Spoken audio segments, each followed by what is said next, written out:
Hello everybody and welcome back to Forever Motorsports on Forever Sports, now for the second stream of the day, our Practice 2 stream, and a lot of you will be joining us from the Practice 1 stream. We're just going to quickly review what happened there in Practice 1 and then also just talk generally a little bit about some of the stuff that's some of the news that we are hearing, which is also going to be very interesting to get on into. But before we get into that, be sure to subscribe to the channel, like the video, and turn on all notifications for future uploads. Of course, I'm joined by Reese again. Also sponsored by Bitdefender this weekend so go and check them out in the description as well. So, Reese, that Practice 1, did you make anything out of it that was, abnormal, other than the fact that Alex Albon did unbelievably well at the end there? I mean, the Aston Martin of Fernando Alonso was able to get ahead of the Ferraris in the end, so good to see so far from them. I mean, looking quite competitive still. Hopefully they'll be able to take the fight to the Ferraris and hopefully the Red Bulls this weekend. I mean, we want to see them fighting for the podium positions, but ideally we'd like to see them fighting with the Red Bulls. Hopefully, they have a bit of pace under their hands. Yeah, so it was a good practice session, I suppose, for Red Bull, of course, as per usual. Fernando Alonso in fourth position for Aston Martin, not too bad there. And Charles Leclerc and Sainz, what do we make of the Ferrari's performance? I mean, they're also looking quite good at the moment, sitting in fifth and seventh. Ocon splitting them at the moment, which is also a little bit of an outlier. But it looks like they should also have a bit of pace. Of course, it's only Practice 1, so we should see either them getting a little bit further up or staying where they are in Practice 2. It should be quite interesting. So we're just going through the final order. Both Haas right at the back, 20th and 19th for their times. Zhou in 18th, Sargent in 17th, Yuki Tsunoda in 16th, Bottas in 15th, Russell and Mercedes in 14th, Gasly in 13th, Hamilton the other Mercedes 12th, and Nick de Vries 11th. That rounds off our bottom 10 there. So both Mercedes slow, but they didn't do any times on the soft tyre, only on the medium tyre. So we don't quite know what their soft tyre runs are yet. Are we concerned or are we fine with Mercedes at the moment? At the moment, if I had to say one word for Mercedes, I would say concerned, because, I mean, they're not sitting too high up in the order at the moment. You would expect them to be a little bit higher up in Practice 1. Of course, again, it's Practice 1. You can't take away too much for the rest of the weekend, but I would want them to be within at least the top 8. Yeah, but on the medium tyres, they should still be quicker than most of those cars. And they really struggled out there. Going through the top 10 then now. Piastri in 10th, Stroll 9th, Norris in 8th, Sainz 7, Ocon 6, Leclerc 5, Alonso 4, Albon 3, and obviously the two Red Bulls at the top there. So, I mean, the McLarens weren't as quick as I was really hoping they would be so far in Practice 1. But again, this is just Practice 1. We don't quite know everyone's official times and otherwise. But they looked a little bit slow in comparison to the other teams. They're maybe not improving too much from last week's Austrian Grand Prix. Yeah, I mean, not looking too different just yet, but I mean, it's still a long weekend. Hopefully we will get some shakeups. I'm certainly hoping for some. Yeah, indeed. Guys, thank you so much for watching Forever Motorsports. Don't go anywhere. We're still going to bring you all of the other stuff, but we're going to lead you across into our build-up for Practice 2, and we're going to leave you there with the timings board from Practice 1, just so we can go and see what happened there. But for me and Reese, we're going to head on out. We're going to take a bit of a break. You guys can enjoy the times there, a little bit of background music, I suppose, and we will join you again for Practice 2. Also, don't forget to subscribe to the channel, like the video, and again, F3, F2, and our build-up package will all be coming in this video, so do be sure to stay here, and we'll see you in a bit. Thank you guys so much. Cheerio.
26 All right, lads. laps.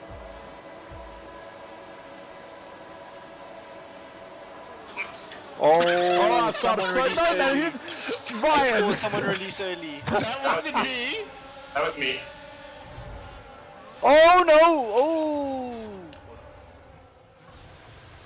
Yeah. Ah, who's got it to me there? Braked so early, sorry. I didn't brake early. You did. No, I did not. It's me and you, bro. That's nonsense. Yeah. I was started so well. I broke nice and late there to come in, and then I get nailed. What does DT mean? Drive-through penalty. Yeah, because you released early. And just by the way, you can't go to the pits on your drive-through penalty. Hey, I'm not the one who released early. It's No, I got it. it's Matt. You released early. You're like, I'm the fucking idiot. Oh, sorry. Well, Reese took Shut me up. out, so What do you I'm mean trying to bring taking up the off? rear here. I'll try Yeah, and I had make to my way get back. I had to get out of the way of James, and I went like straight into the gravel. It's fine. Maggots and Beckett's is my part of the track. Nobody does it as well as me. Okay, all right. Yeah, as long as your head doesn't get in the way of your eyes there. Leclerc's in my way. I can't get past him. There you go. Eventually. Ha ha ha. Now Albon, come here, lad. Reese nailed me. Could this guy stop doing this? Oh my Graham, soul, we are I've been far taken back, back. eh? Latifi is such a problem. I hate him. You take it out. Oh my Yeah, I soul. know. Now I'm last again. I can't even get the car straight. Yes, I I am. see rain. It's starting to rain. It's starting to rain already. Yes. Oh, there's two, eh? Well, we're gonna have to go in very soon. New strategy available. I already got it.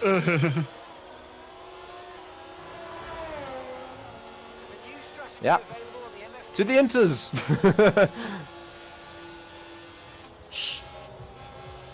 Oh, that was a big break.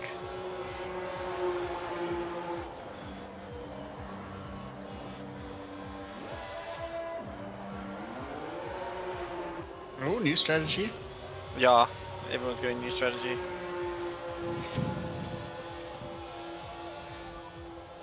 Track still feels dry enough to keep going for a little bit. Yeah.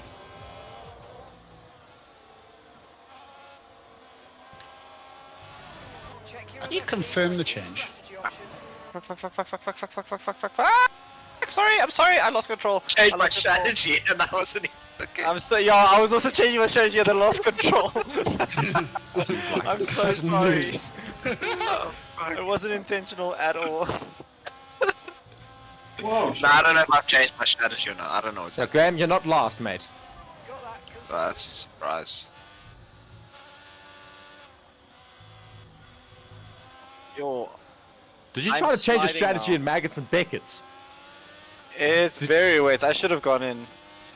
Did you I mean, seriously it's try a to change the school strategy win, we don't in know Maggots what. and Beckett's? Are you mad? I was on What are we the... thinking? Are we thinking full weights or what? Are you also sliding? Let's just put it this way. It sounds like there's a lot of chaos ahead of me, and I'm just chilling here on the Inters. What? You We can, have to- you can slam straight we- into that thing. and We it have is- to engage the clutch to go out of. Yeah, apparently. Who knew? I didn't know this either, because I was chilling in the pits, like, what's happening? So I like. Enters. I'm glad you guys said something because I didn't know. Oh my word, that was so bad. Are you all in the pit still? Yeah. Let me come out ahead of all of you. Yes! Made up time. Woo! Yeah, stuff all of you guys. Ahaha.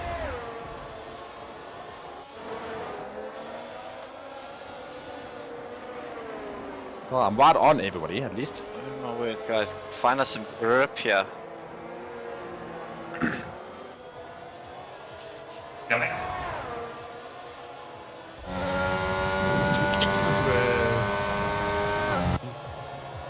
Hey, bro, you gotta trust your Okay. crew. You know what I mean? Yeah. Well, I wasn't gonna choose wet. Trust your Reese's- selection. Trust the boys. I noticed the deliberate takeout in the beginning. Like Reese and I are challenging each other for like the championship here, and like just takes me out. It's very like Max Verstappen, Lewis Hamilton like, isn't it? Oh, sure. I think it's It was more. totally on purpose. Yeah, it's not actually that easy out here on the Inters. Yeah, it's not. It's not? Reese is like, I'm fine. Yeah, I suppose put it on the car, it's not gonna help. Admitted. My engineer just tuned me to pick up the pace. What the hell? That's cock funny. He's like, bro, what are you doing? Eventually, I was trying to Oh, I was just getting given a penalty. What for? What did I even do?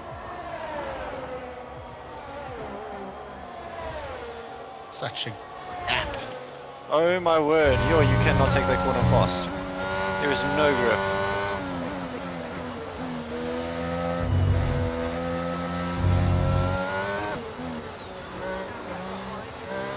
Dude, don't, like, thanks all of us. Well, tonight, I'm taking these corners a little bit too aggressively and I'm going off the track quite a bit, hence the 3-second time penalty. Probably. Yeah, boy.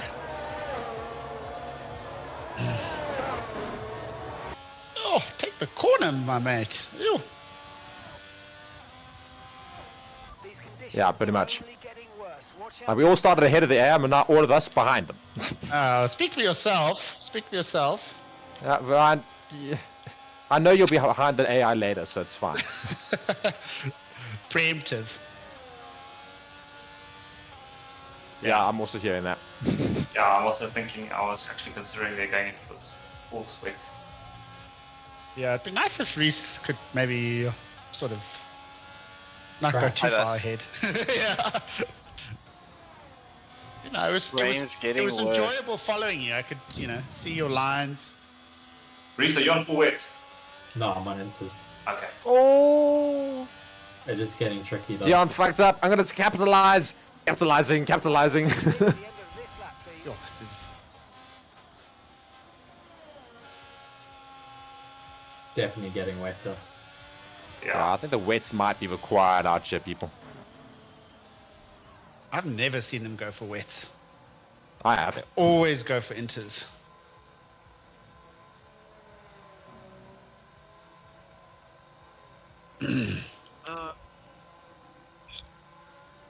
There's traffic ahead of me.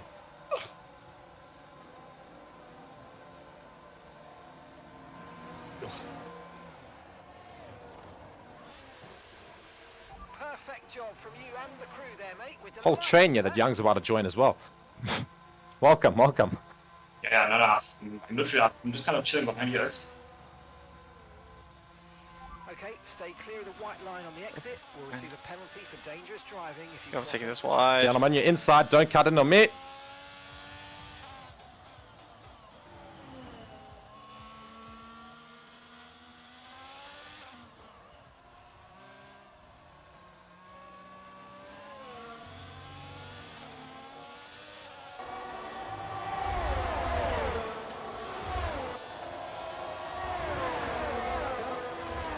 So lame. I was getting so much pace into Maggots and Beckers and I had to deliberately slow down because these oaks are slow.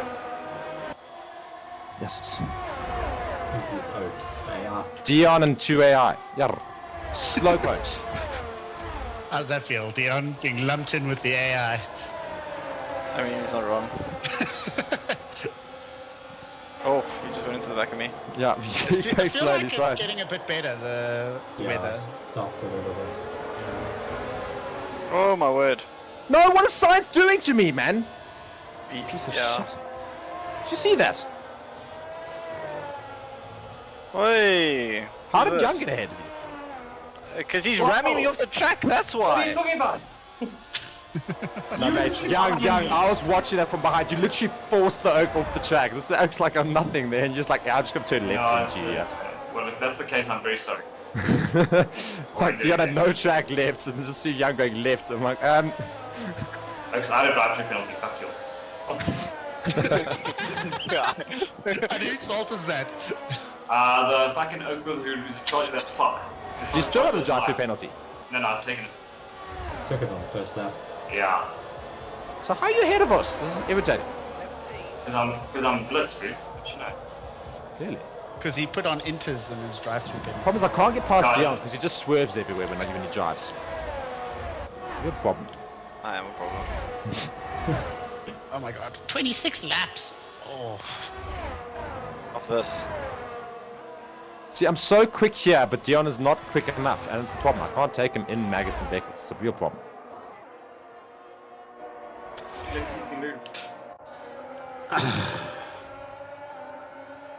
Like, look at how close I get out of maggots and beckets this oak. I literally made up a second. Oak. Just pass me, dude. What's your problem? I'll pass you now, Stop relax. calling you Lewis Hamilton now. Dude. Yeah, how can you be Total Wolf then? Just, we know the car is bad, just drive. Yeah. Stop the yapping. Do the driving. Oh, Dion just made a move on Latifi. That was impressive, Dion. Thank you. Latifi's coming back at you though. It's on your inside, it's gonna take you. Ooh. Oh, he just forced you off a little bit there. That's quite funny. Did. He literally came straight into me. It's me as well. Did anyone get a message from their pit guy? I didn't hear Yeah, it. I was trying to hear it, but Marcus was talking. Yes, like Mark was talking you right just at said- Yeah, good. I'm just interrupting your conversations there. It's all good. The right way. On the right, that's what you said. We're on the right tires. Okay. Yeah, I think that's what you Is, said. are we sure about this? Because I'm not feeling it. Yeah, no, it's Look. definitely Ince's wet will overheat. Wets are for torrential rain. I feel like this is quite torrential. Nah, it's barely raining. Blue. I'm feeling non-urban here.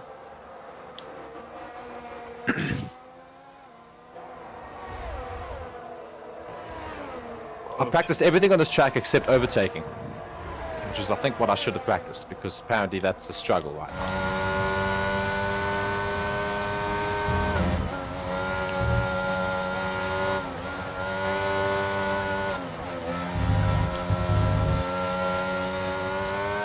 Okay. You went for weights and you didn't. Didn't believe you. Whoa, shit. I pressed the wrong button there.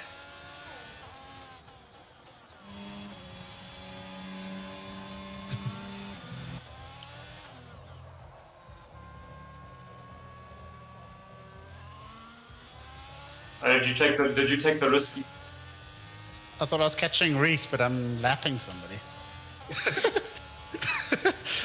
I was like, woo! Jazz, you being lapped.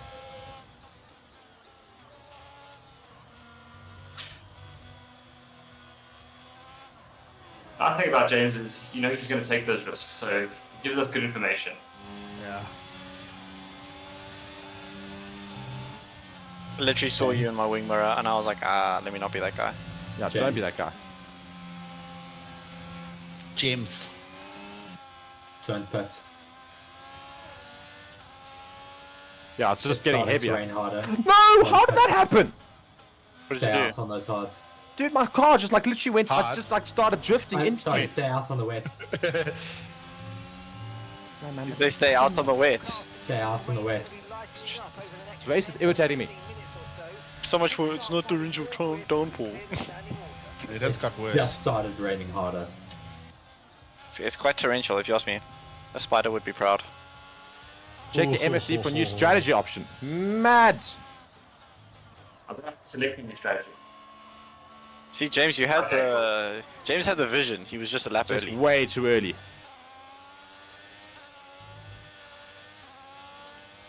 Okay, gaps at the Ah! is 57.3 seconds. Did you guys also get that? It's not ideal, but we shouldn't go onto the different tire yet. Oh, fuck. My guy said come I'm to the already pits. in. I'm already in. I just smashed into the back of who am I? Yuki Tsunoda. Well, I'm catching Yeah. James though. So. My strategy change was to come into the pits. That's what my guy said. He said come into the pits. It's too wet. Imagine.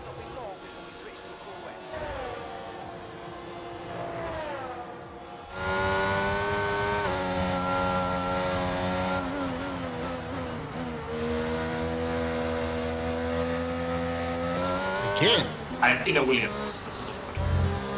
Why are you on the Williams? Oh, Williams. I'm in a Williams. Oh, I see what you mean.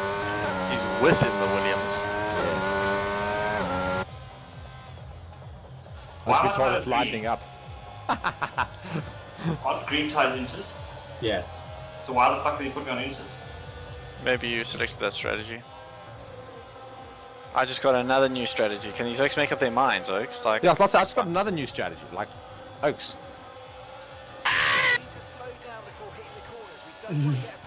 what happened? Slid off. I've just been told to stay out for another lap.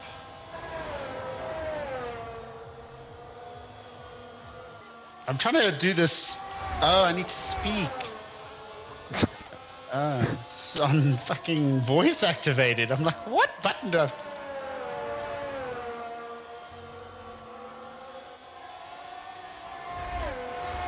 Did you put for wet, Reese?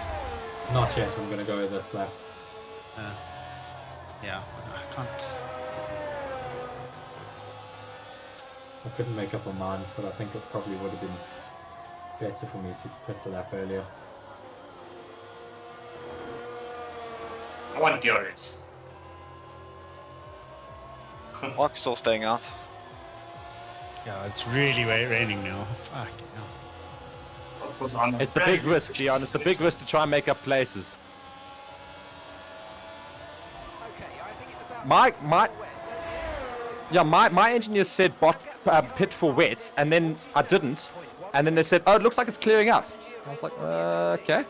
Oh, what? They put inters back on. Oh, what? I What a waste of a pit stop. I just leapfrogged everybody. Look at me in second now.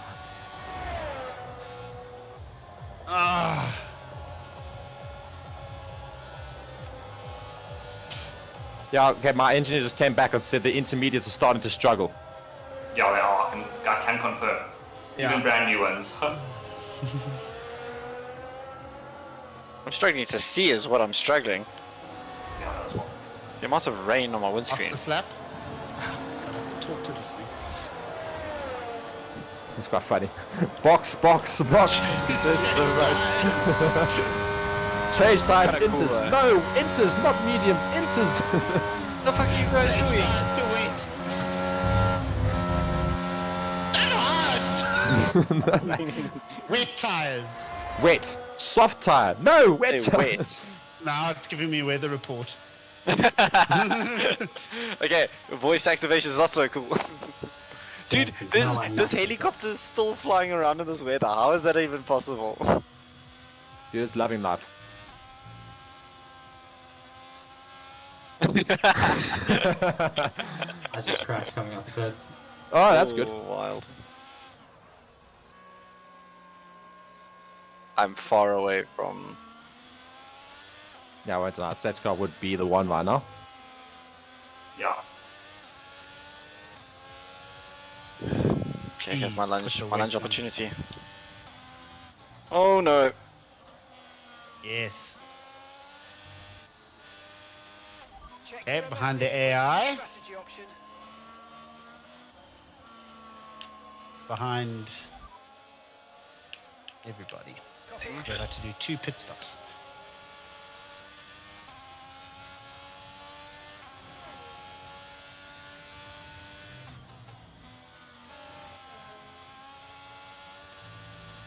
Yeah, I just got the same thing now. Wants to change my Let's strategy feel- again. Let's feel much better, Archer. Oh no, fuck me. I'm having a disaster now, guys. This is really gone tits up.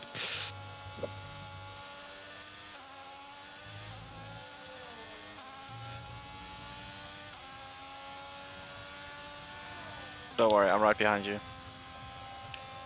No, I'm not. Who's Neumann? On the table. Oh, okay. I never remember. By the couch. By the couch. I think he's talking to his Government. girlfriend or otherwise. Yes. Government. His government. Okay, go Mark, ahead. you've got a 3-second time penalty. I do. We don't talk about it. Got that like in the third lap of the race. Jan, what are you on? Nicholas Latifi Latifi is out of the session. Wait, bro. Are you on wet? No, you. Are you kidding me? I just was passed the doing pits. so well. I just Right, passed the drop your pits. speed. Our delta's too low, and we're going to risk a penalty. Slow your pace immediately. Bro, and...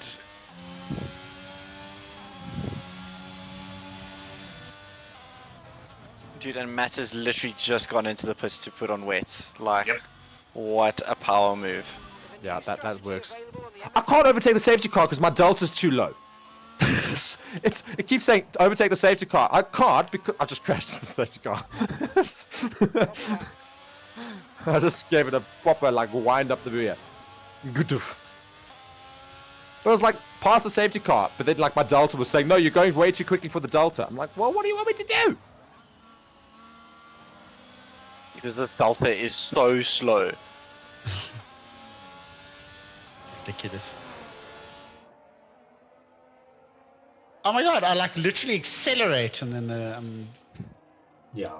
No, it's ridiculous. No man, I literally just braked and it's you went take a instead of- corner Dude. on the racing line and it's a problem. Dude, the delta just literally like I braked, like notice I'm decreasing speed and it decided is no, that no, a now safety you've gone car? over it. That is a safety car parked off on the side of the track, yes. So that means you can go past him. Yes. Right, cool. This delta thing is really pissing me off. I'm like Yeah, a now second it's- behind it, and then you like go around a corner at And then you're, like, anything way faster ahead. than 80. I And now I'm 2 seconds behind it again. Yep, and now I'm 0.5 seconds. He's like, You gotta love I can't with this delta thing. I am going 120 and I'm catching the delta. Okay, as soon as you cross the line, the delta gets. Thank taken God. away. That was a fantastic stop. Fast It's as taken we were away. expecting. Like Yeah. you don't have the Literally. delta, so you just have to catch the safety car. Thank God. Let's go. Full throttle so I can get ahead of this car that's coming out of the pits. Yeah.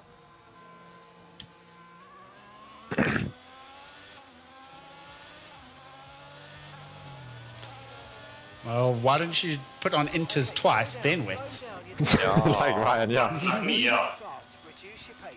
Or you could just be like me, change to Intus and just stays on the same tire the entire time. Yeah, no, when you cross the finish line it goes away. Because I want to point out what my engineer went and said, which is the fact that the rain is looking like it's going to clear up in the next 5 to 15 minutes. You said that to me as well, lying bastard.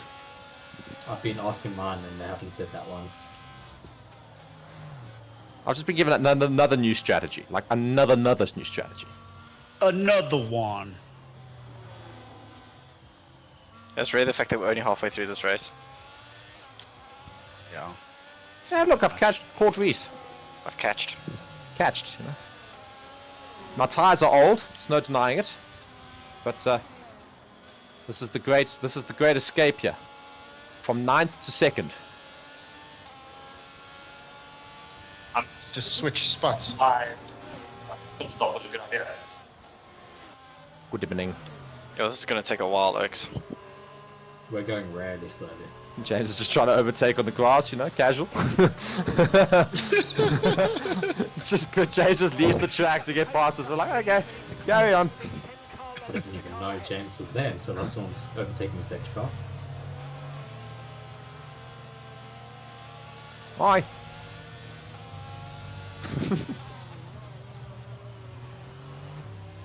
Still wants me to come into the pits this. I'm not doing it. I'm gonna risk it. You're gonna I reckon it's struggle gonna get with lighter. restart. Huh? I'm gonna be stuffed on the restart, yeah, probably. Are you still on Inters, Mark? Yep. Yeah. And they're old ones too. Wild. Like they got 47% degradation on them.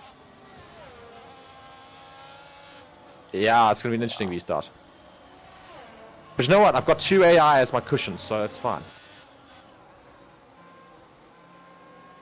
Where is everyone's position-wise? Because I'm sandwiched between AIs. I'm second. Reese is first.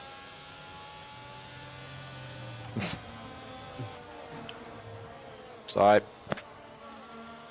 You hit me. Yep. Just a nudge.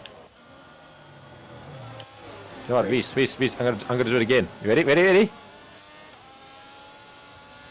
it rubbing or tugging? Hey. Why? Woo! Okay, here we go. Jeez, I'm still finally haven't even caught up to you for busy. Stay behind Albon. Can't overtake science, eh?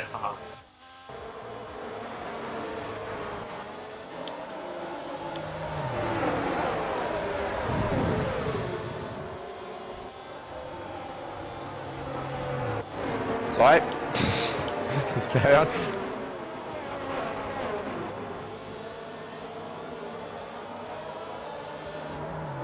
Okay, finally. There's a safety car coming in. No, they're still catching us. I'm just busy fixing sounds. This is a very, very risky maneuver, my mate. But you know what? I back myself. Yo, I can't actually drive this. I'm letting my AI drive it. It's very annoying, I'm not gonna lie. It's gonna be real struggle. This, but oh well. Can you tell me when the safety car's coming in? It's coming in. Oh, it's yeah, right. Have you joined the queue? I'm back. I don't think everyone's in the queue yet. Doesn't matter. Okay, do you want me to hold it up a bit? No, go. No, go. No. Reese, do what you want, bro. Here we I'm go. gonna overtake you if you The last don't. one's here. It's going to take a while for the track to dry Oh, out. sliding out there. Letting out. Oh! What the hell? Whoa! Who drove into me? Dude, one of the AIs drove straight into the back of me. McLaren, maybe? Are you kidding me? I've been blocking my life. That's what happened to me early on. Yeah, that always happened to me. Oh, now I went all the way to fucking 10th! I'm being overtaken by many cars. I have no grip now for some reason. Oops. Probably Pick full the tires. tires. Pick the tires, yeah. Time's all up. Yes, I can't believe it. I was in 5th. Yeah, well, again, I was 2nd. Now I'm 10th. It's like And they're overtaking Tsunoda me at a came rate back. of knots here, everybody. Oh my word, no! Tsunoda came on the track from crashing into you and then took me out.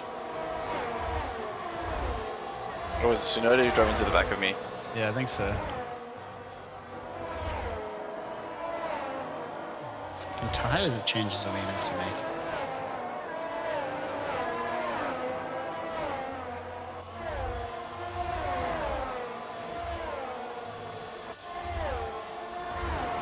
I should have pitted. I told you. Gap to the car in front is 40.7 seconds. I've committed now. I've got to commit. Oh, there goes Young. Fucking idiot, man. Why did that do that? Oh, Jesus, that's my race. No, it's not quite. Well, almost. You've got 11 laps still, and you're right behind. Relax. Close, yeah, you're right. So, Plus, I'm holding everybody up, apparently.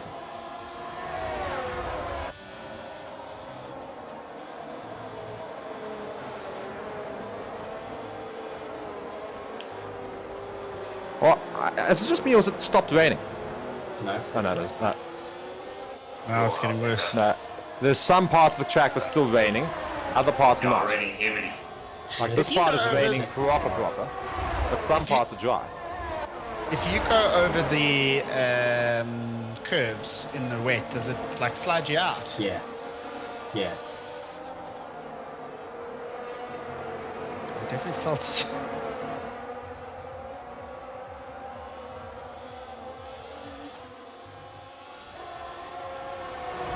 Struggling out here on the inters here.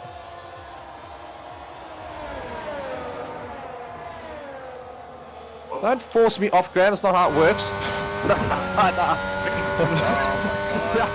yet. Oh, that's karma, bitch. Fuck. I thought I was pulling a really slick move there. Yeah, you thought so, and then you stuffed it up properly.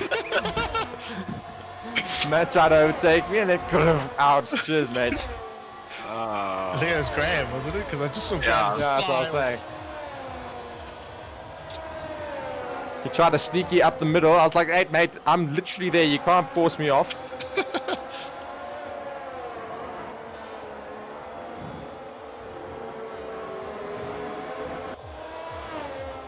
I thought they said that rain was getting lighter. They Clearly. lied. Get out of the way! Piss off. I will not concede this position. I am Fernando Alonso. You shall not get past me.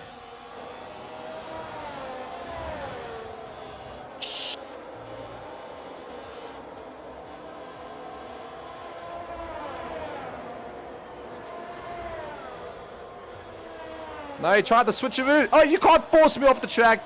You went into me. How did I go into you?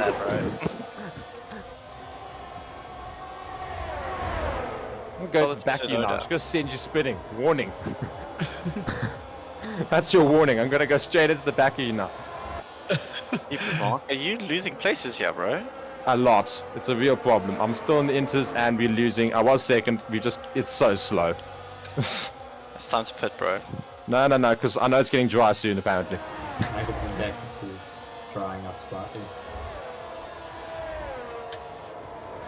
There's hope yet. Get out the way, wet car. Yeah! Made an overtake with inters. Woo! Just slightly. I thought you said Maggots and Beckets was drying up. And it was hella wet. Yes. I suppose you're like 40 seconds ahead of me, so... Yeah. Yeah, it's been time for actual rainfall since then. Yeah. I think we need to talk about your definition of drying up. I can't risk coming in for wets now. I've committed. I'll lose too much time.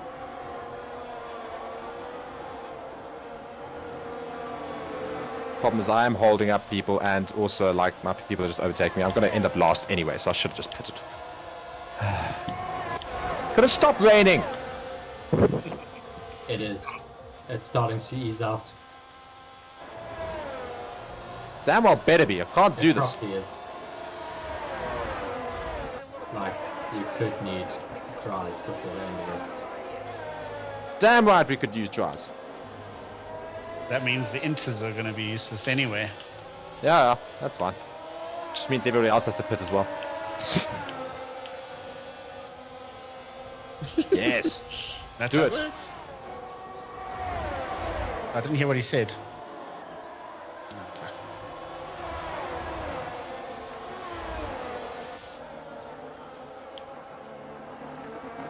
New strategy. What's the new strategy? Still for the wet tire.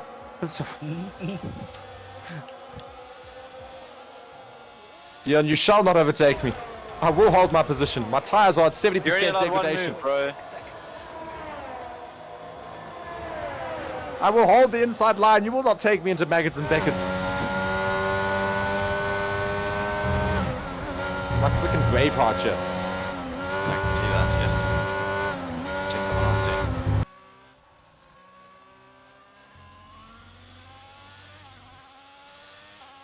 If I stay in the middle of the track, you can't overtake me.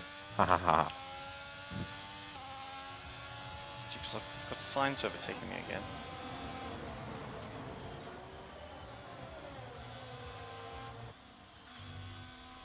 Your tyres have any grip left in them, Mark, and this might come back to you. It is currently. I'm catching Sonoda. They don't have much grip in them, but it's enough. I'm also pulling away from Dion again. That's because I'm driving like an idiot. Yeah, that's still. Oh yeah, now it's suiting the inters. Come here, Sonoda. Are we gonna go in? Yeah, take that place back from Sonoda. Piss off, you little Asian little thing. No! He's coming back at me. Damn it. Bloody angry Japanese guy came at me. Come here. He is a very angry Japanese person, though, to be fair.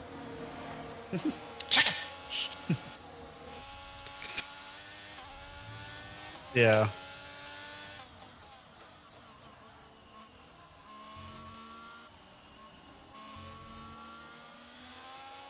I mean, they moved him to Italy, to where the base is for AlphaTauri, to try and like calm him down and get him more used to working with the team.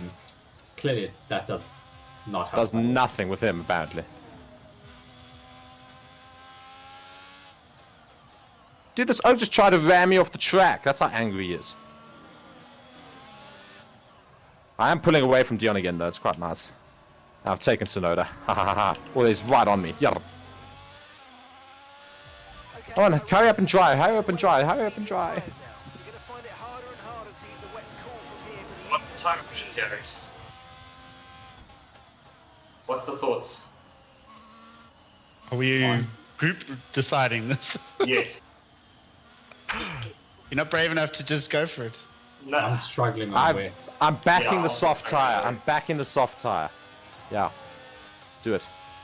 Yeah, I'm Do it not now. doing softs in the shoulder cut. Do I hold out the wets and then try and wait for dries, or do we go with mixers? Thinking the same thing. That's surprising.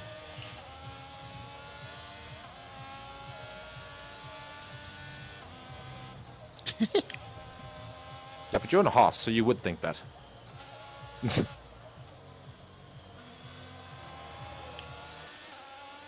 Alright, I can try and make these places back up. I see Ryan is in my scope and he's losing time to me now. Ha ha ha ha. 3.8 seconds. Yes, I must be driving like the world's worst F1 driver.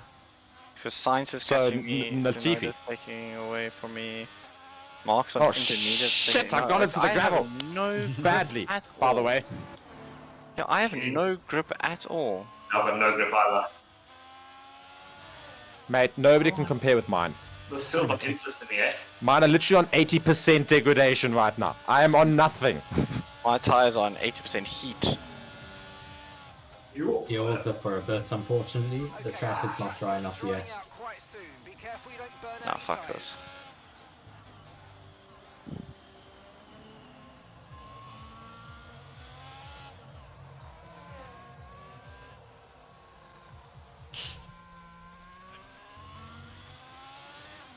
Yes, I can't turn around these corners. Yeah, come at you. I'm coming at you, Ryan.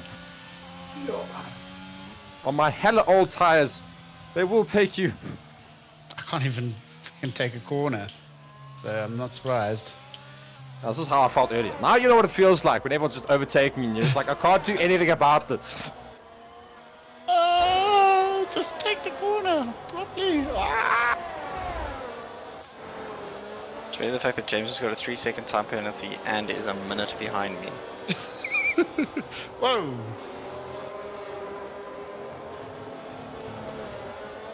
That's so That's hectic. so stupid. Yeah. Folks, I can't corner anymore. This is ridiculous. Yeah, hang on, gone. So we do club it. I'm gonna fuck it. I'm gonna do it. Yeah. What are you going in fences? Yeah. I think fences it is. Yes, I do. I cannot corner anymore. Yeah. Understood. Copy that. So I'm catching Young and Albon ahead of me very, very quickly here. Yeah, bro, he's out of the way. Oh god. Yeah. Is it dry enough? Dum da da dum da da dum dum dum da da dum dum dum. What's this lap? What the fuck? Oh my word, Young just Oh my got God. absolutely wasted by Albon. Whoa! Literally, I was, Hey, she got just soft. I was fifth and now I'm fucking... I was third actually now.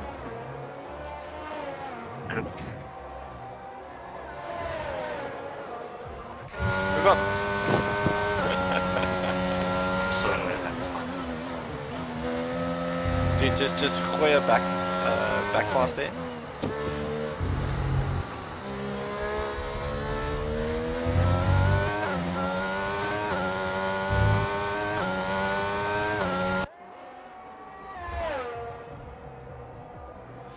Got the oldest tires known to mankind on, but I'm making it work.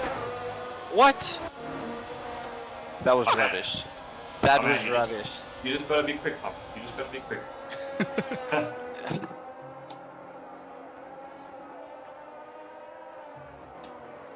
Oh, that's so much better.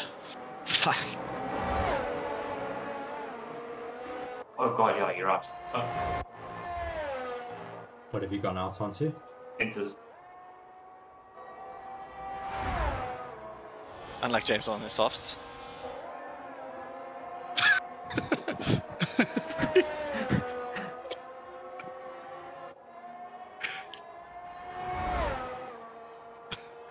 Good.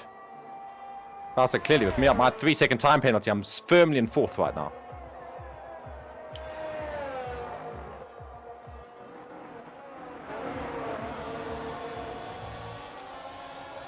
Actually racing.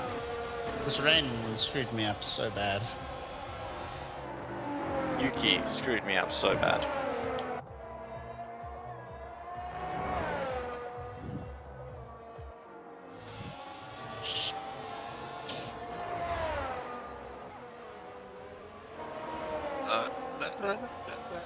Yeah, I feel that, dude. The words just have nothing at the moment. You should start getting more comfortable now, James. Should be dry enough.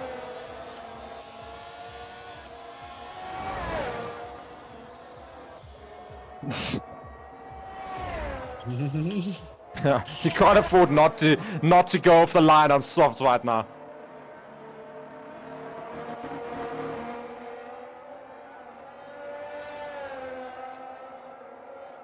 No, if I have to change to slicks, you're gone.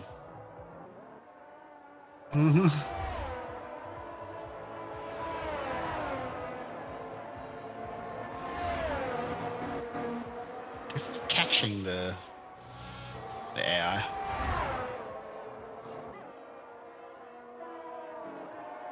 Ooh. Watch out.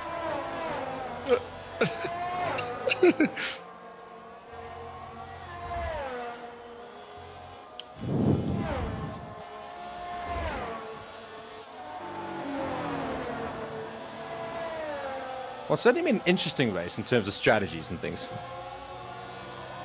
Just doing what everyone else does.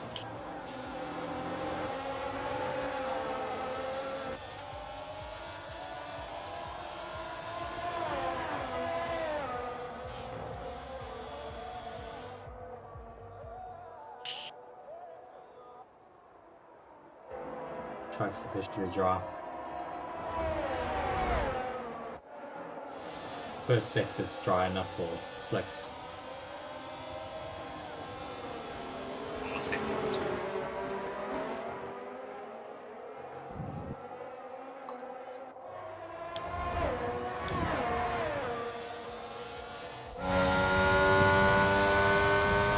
over there.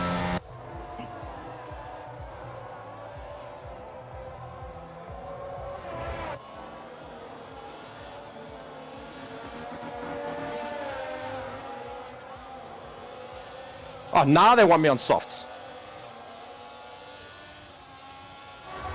You should go for it. Go for it.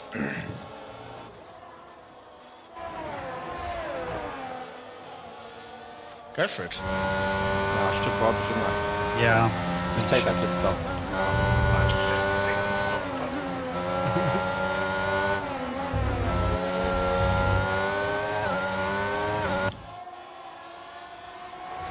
Actually, there's 2 laps left. Are we really going to change tires? Yeah, markers. Yeah, 100%. He's not. Drops to be a minute ahead, doesn't it? Yeah, you can do what Verstappen did. Oh my word. The tires are on 90%. I mean, on 90 degrees Celsius. That's a problem. Fuck, it's dry. Oh my My word. tires on 95% degradation. DRS Wow. has been enabled. Are you kidding me? In the last 2 laps. Oh, and I'm running out of grip. Are you kidding? Reese, did you go off? Yes. I'm right on your tail and you're on wets. Oh yeah, let's go. I'm on old tires, you're on wets. Let's see who can win. Oh no, flip, the tires are losing, they're losing their grip. No! No, they are. I had a tank slapper earlier. Oh, I'm losing grip to my tires because they've just got nothing left in them. Leclerc and Gasly are gaining on me now. No! Can I take it to the end of this race? Okay, commentator. Dude, quite genuinely, at this point in time, it's quite freaking difficult. The tires are gone, the tires are gone. It's like not Lando Norris. It's broken, it's broken! I'd fought my way back up into second and now the tires are giving me up on me. No, can't have it. Although he's going to finish way ahead of me.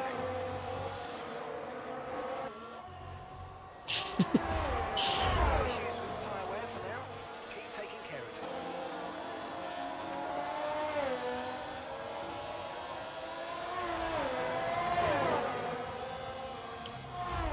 Oh, DRS, you lifesaver. You can get away from Gasly. Oh no, Gasly, it's off. Oh, it's off. Yes.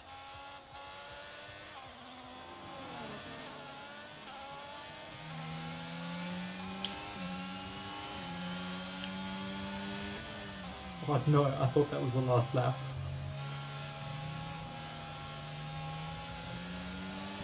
Come It's on. fine, Reese. You cannot afford to lose to me on these tires. I've got no grip.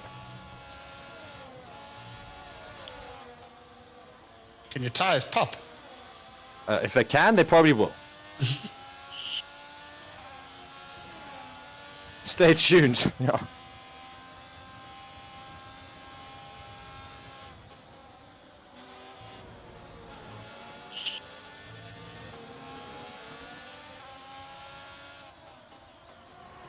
Reese and Leclerc are not far away. They're only 2 seconds ahead of me.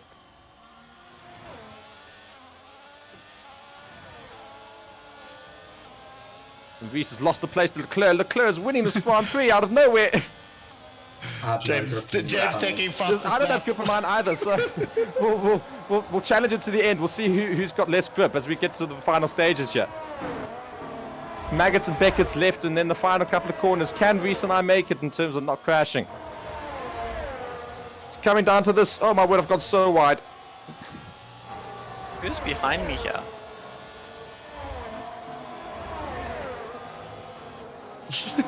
Yeah, James pulling out fastest laps all of a sudden. That was his strategy. No! Yes! Yes! Yes! Yes! Come on! Fuel remaining. 5 laps of fuel left. I'm so confused as to who's behind No! Mark. No, I've fixed you back on. Just gonna cut some grass here, just mowing the lawn, you know. Damn it! I could have taken you. Why did you cut in on me though? I was definitely halfway alongside you. Charles Leclerc won the race. Oh, damn it. I could have taken Reese. The replay shows literally in the second to last corner, third to last corner. Oh. Fuck. Wouldn't have mattered though because like I had a 3-second time penalty, so.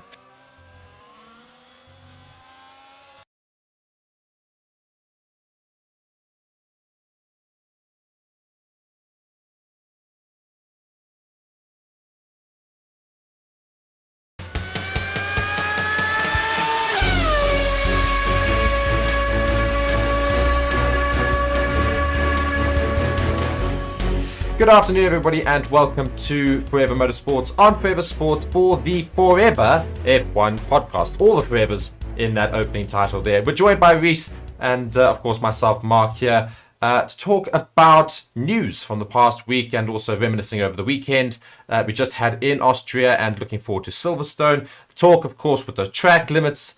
Was an unbelievable thing for all the penalties that were given out over the weekend and yesterday, as well as Mercedes being a big talk and their rather horrid weekend and what could potentially be another horrid weekend this weekend.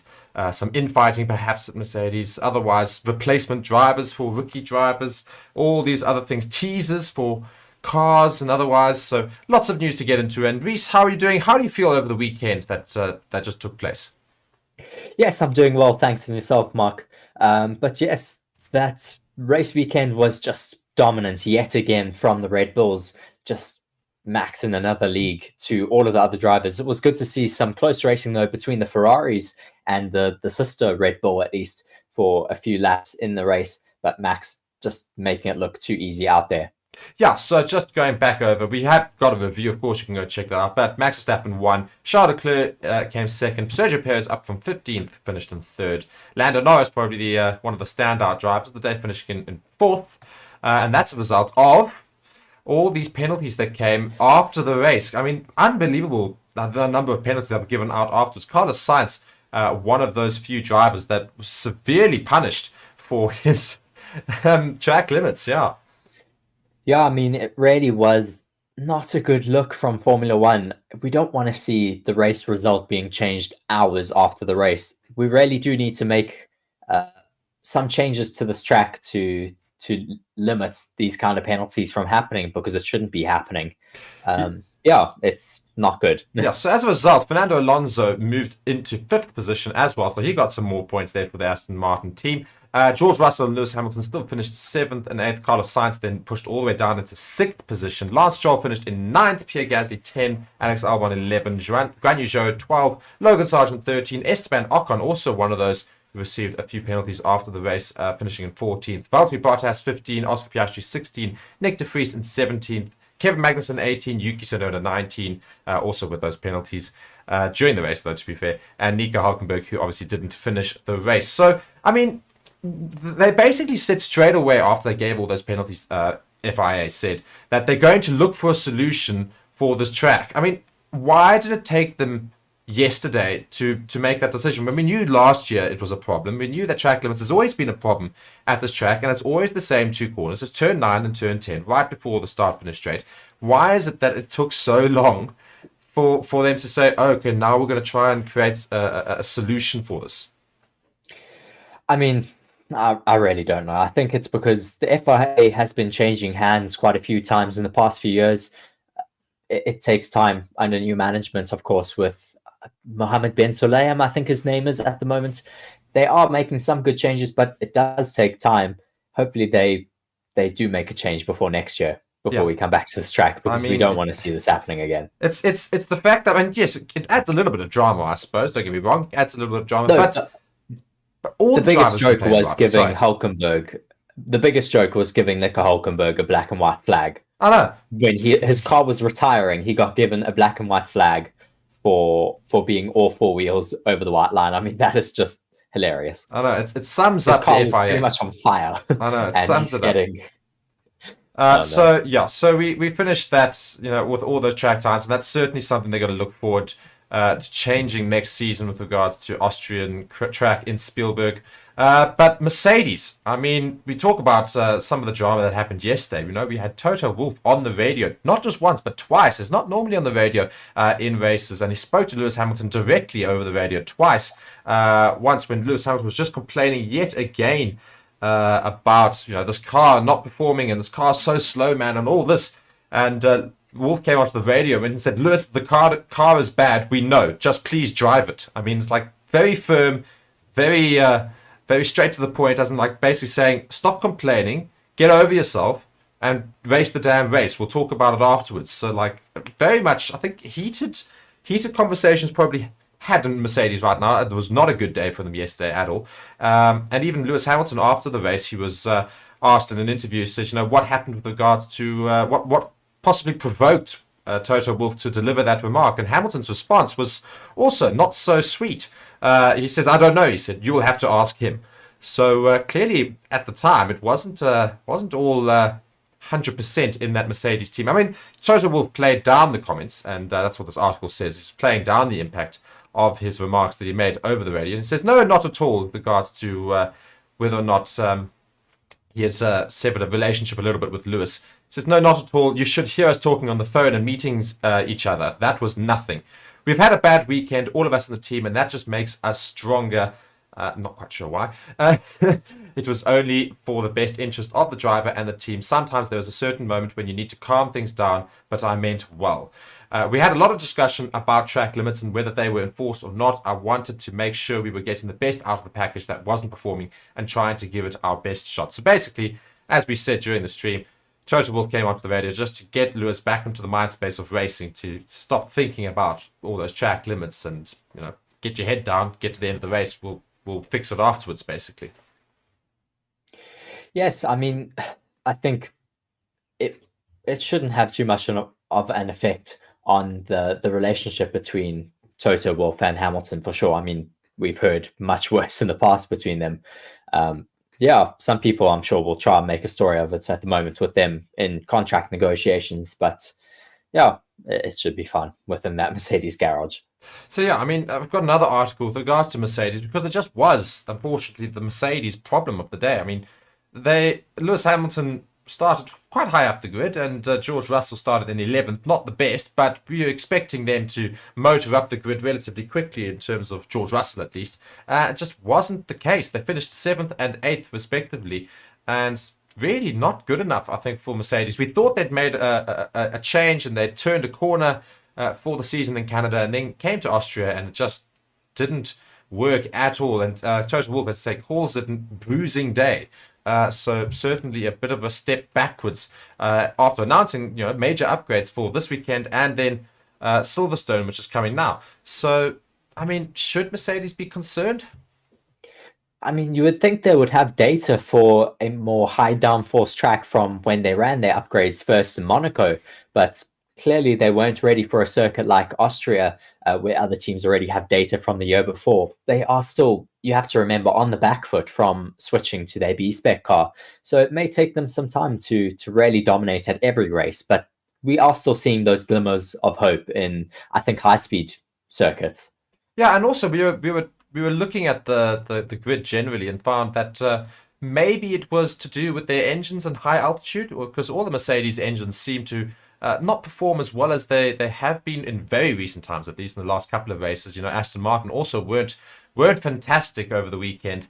The only Mercedes engine that seemed to work somewhat was Lando Norris. But then again, they weren't really fighting anybody else, because the Ferrari engines and the Red Bull engines were well ahead of everybody else. The only reason Sainz finished behind Lando Norris and Fernando Alonso, of course, were those time penalties afterwards. But otherwise, the Ferrari engines and the Red Bull Honda engines were they seem to be working better than those Mercedes engines. Do you think it was due to altitude that they maybe struggled? I mean, you can never really know, because I think you'll only know if you are in that Mercedes garage. But we've seen in the past how Mercedes have struggled at altitude, so it's always possible. But yeah, it may just be because they were still struggling to get to grips with their new upgrades. I mean, and in response to an interviewee and his questions, Wolff went and told Sky Sports. He said the car had no pace today. It's a bruising day, I would say, because we had such a good upward trend, and you have to take such a day. There was no pace and no inkling why yet. So that was also interesting to note from Toto Wolff. He doesn't actually seem to have a potential reason. And Russell also says the Mercedes was substantially worse than expected. And when he was speaking to some people from Sky Sports, he said, didn't expect it to be as bad as we were today. I didn't really have an answer for it, really. It was definitely surprising. Sorry, this was Hamilton that was speaking here, and says the feeling of the car was very much the same feeling I've had all last year. It was definitely different than the last two races. The last two races were way, way better in terms of the characteristics of the car. It was fundamentally the same, this race being Austria, as last year when Mercedes were, of course, so terrible. So a few surprises out there. Where Lando and McLaren did a really great job, so well done to them. We need to understand what went wrong on our side, and this is Lewis Hamilton speaking, of course. So, I mean, yeah, they just seem very dejected. I think they will be after having a few race weekends where they have done quite well. I mean, Spain, and not necessarily doing too bad in Monaco, but seeing a little bit of a glimmer of hope with the B-Spec car. But then really just being disappointed, I think, here in Austria. Hopefully they'll find their feet again in Silverstone, because, I mean, it is their home Grand Prix. We'll have to wait and see what happens. Yeah, and speaking of days that would basically wanted to be forgotten about, I mean, we also go and look at the likes of Nick de Vries. Now, Nick de Vries is very much a big talking point, and the fact that we are coming towards silly season. Is pretty much silly season. We're starting to head into the potential changes in drivers should they not be performing. And one of those big names is Nick de Vries, who we expected so much this season in that AlphaTauri, and yet has really struggled to deliver and has barely delivered at all. And in an article here from Planet F1, it goes and says Nick de Vries' F1 career ultimatum reportedly set as a replacement is lined up. So Ted Kravitz has, however, heard rumors that suggest that Christian Horner actually does intend on replacing Nick de Vries, even after he came out and said there are no plans to currently replace him. And the likes of Liam Lawson, of course, being talked about, one of the reserve drivers for Red Bull. So Ted Kravitz went and said this. He says, Nick de Vries, he really is driving to survive. All the bosses will say this. Will say about this. The rumor that has come out about Dutch press that Nick has been told that he's got the next 4 races on circuit. He knows here, this was Austria, Silverstone, Hungary, and Spa to really transform his season. Otherwise, he's out. They're going to put Liam Lawson in. That's the rumor that's coming from the Dutch press. So, I mean, there's always a little bit of flame from a little kindle of a story. There's always something that's sparked it. So there's always a hint of truth somewhere that must have created the story. So, I mean, do you think there's any truth to this? I mean, Red Bull are so cutthroat. We've seen in the past how they've just chopped and changed drivers in the main team, never mind the sister teams. So, yeah, I think it may be very true. Sometimes when we hear stories like this in Formula One, people just write it off. But when there's smoke, there's fire. So, yeah. And interesting here is Franz Tost was asked directly about this in the pen, and he said it is up to Nick to make the story go away. So he didn't really immediately go and say, "Oh, there's no truth to the story whatsoever. We Nick's backed or whatever." But said, it's up to Nick to make the story go away. In other words, it's up to his performances. So maybe it is indeed that he's been given a few races to perform, or otherwise he's going to get given the axe. And so it's certainly dangerous times for Nick de Vries in that AlphaTauri, because Liam Lawson, of course, is standing in the wings, ready to take over. And, I mean, I just find it so surprising how Nick de Vries has been so good until he got into F1. It is really interesting because, I mean, he's won in Formula E, done really well in the junior formulas, and just can't find his feet in Formula One at the moment. I think there's a lot of pressure on him after... I think he did really well in that race where he stood in, was it for a Williams last year in Monza? I think it was. He stood in for someone who was sick. Yeah, I think it was Albon when he had appendicitis. Yes. Yeah. And he did so well, but he's really struggling in the in the AlphaTauri team. So I don't understand why. Yeah, it's a very big mystery, and we'll see what happens over the next few weeks, and of course we'll bring that news to you as it comes, should anything happen with regards to drivers. Another driver who we've said all season is very much under the cosh, that of Logan Sargent. He actually did all right yesterday, coming in 13th, so maybe a little bit of a fight back for his own place in that Williams team. So, I mean, do you think he's done enough just to sort of calm the rumours down a little bit for now, or do you think Logan Sargent is still very much in that danger zone of being replaced? He's done really well at this track in the past, apparently. So maybe it is a little bit of a show of what he can do in that car. Not finishing too far off of Alex Albon. Yeah. So Logan Sargent, one of those drivers who's obviously being dubbed possible replacement coming up for him. AlphaTauri's Nick de Vries, the other one. The other rookie that we haven't talked about is Oscar Piastri. Now, he didn't have a good race at all yesterday. Finishing far down the grid, whereas his teammate Lando Norris finished in 4th position. So, I mean, we've said that Piastri seems to have done enough to solidify his place, and that he probably does deserve a seat in Formula One. But would you almost say that he still really needs to work at it, considering the fact that his teammate is doing so much more than him? Well, you can't really compare the two at the moment with Lando Norris's car having substantially more upgrades in his car. His turn will come in Silverstone, though. I think he didn't have a great weekend altogether here.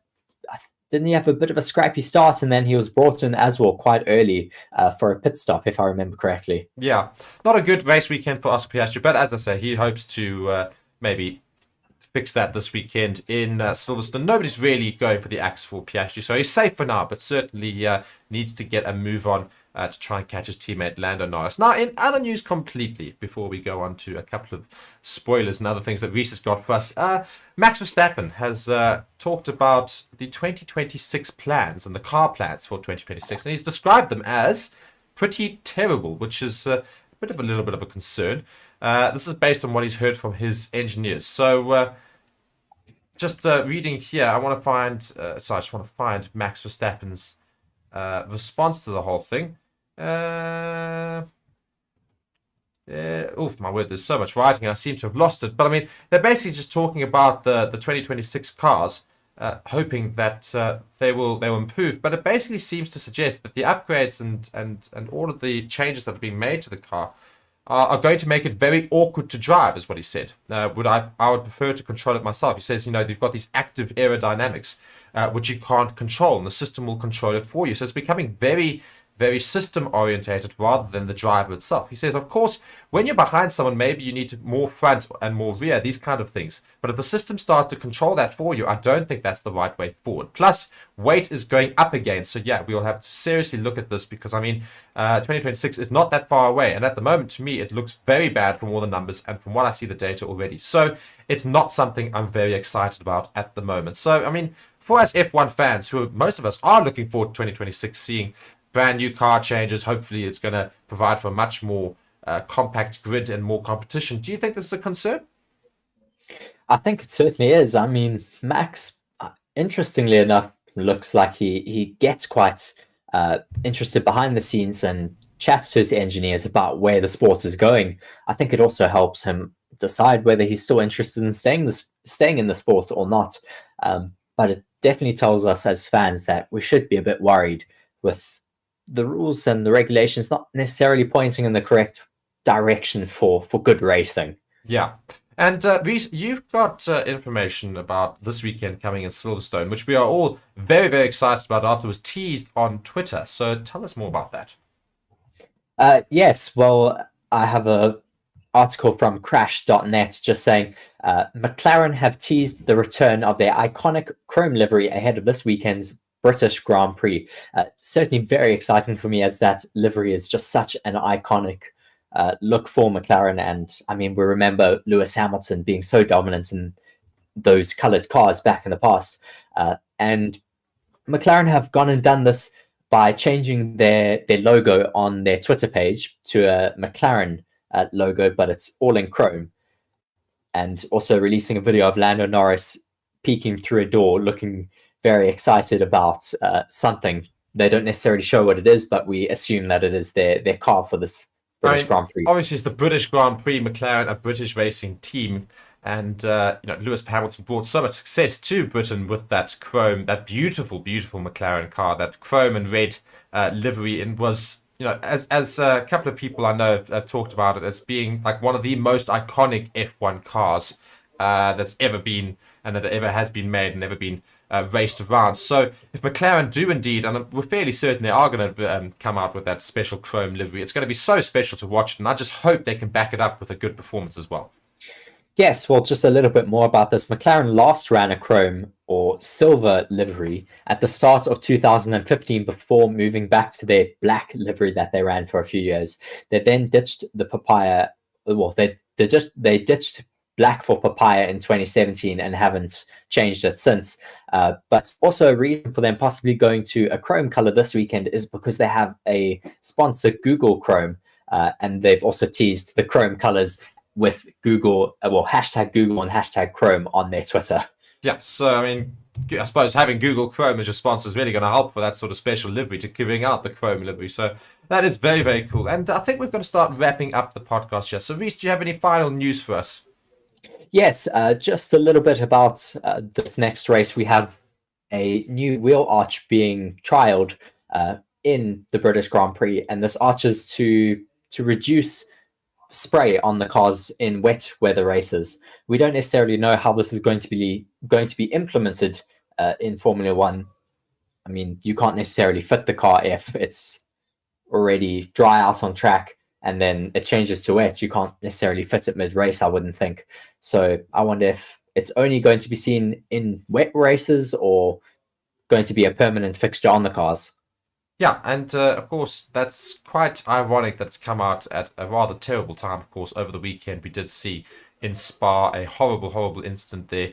And yeah, I mean, is it almost in poor taste that they release it now, or do you think it's a good thing that they go and announce these plans now to release essentially stuff that should minimize spray for these sort of conditions to avoid such crashes happening? Well, I mean, it is a good time always to release things that could help racing and could help the safety of racing as well. I mean, Max Verstappen has said in an article as well, we should be cautious to blame Spa, the actual circuit, for the crash and for the death.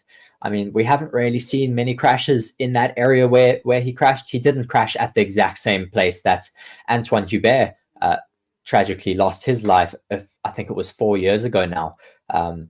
It was also down that main straight, but not in the same manner that it happened for Antoine Hubert. Yes, it was because it was extremely wet.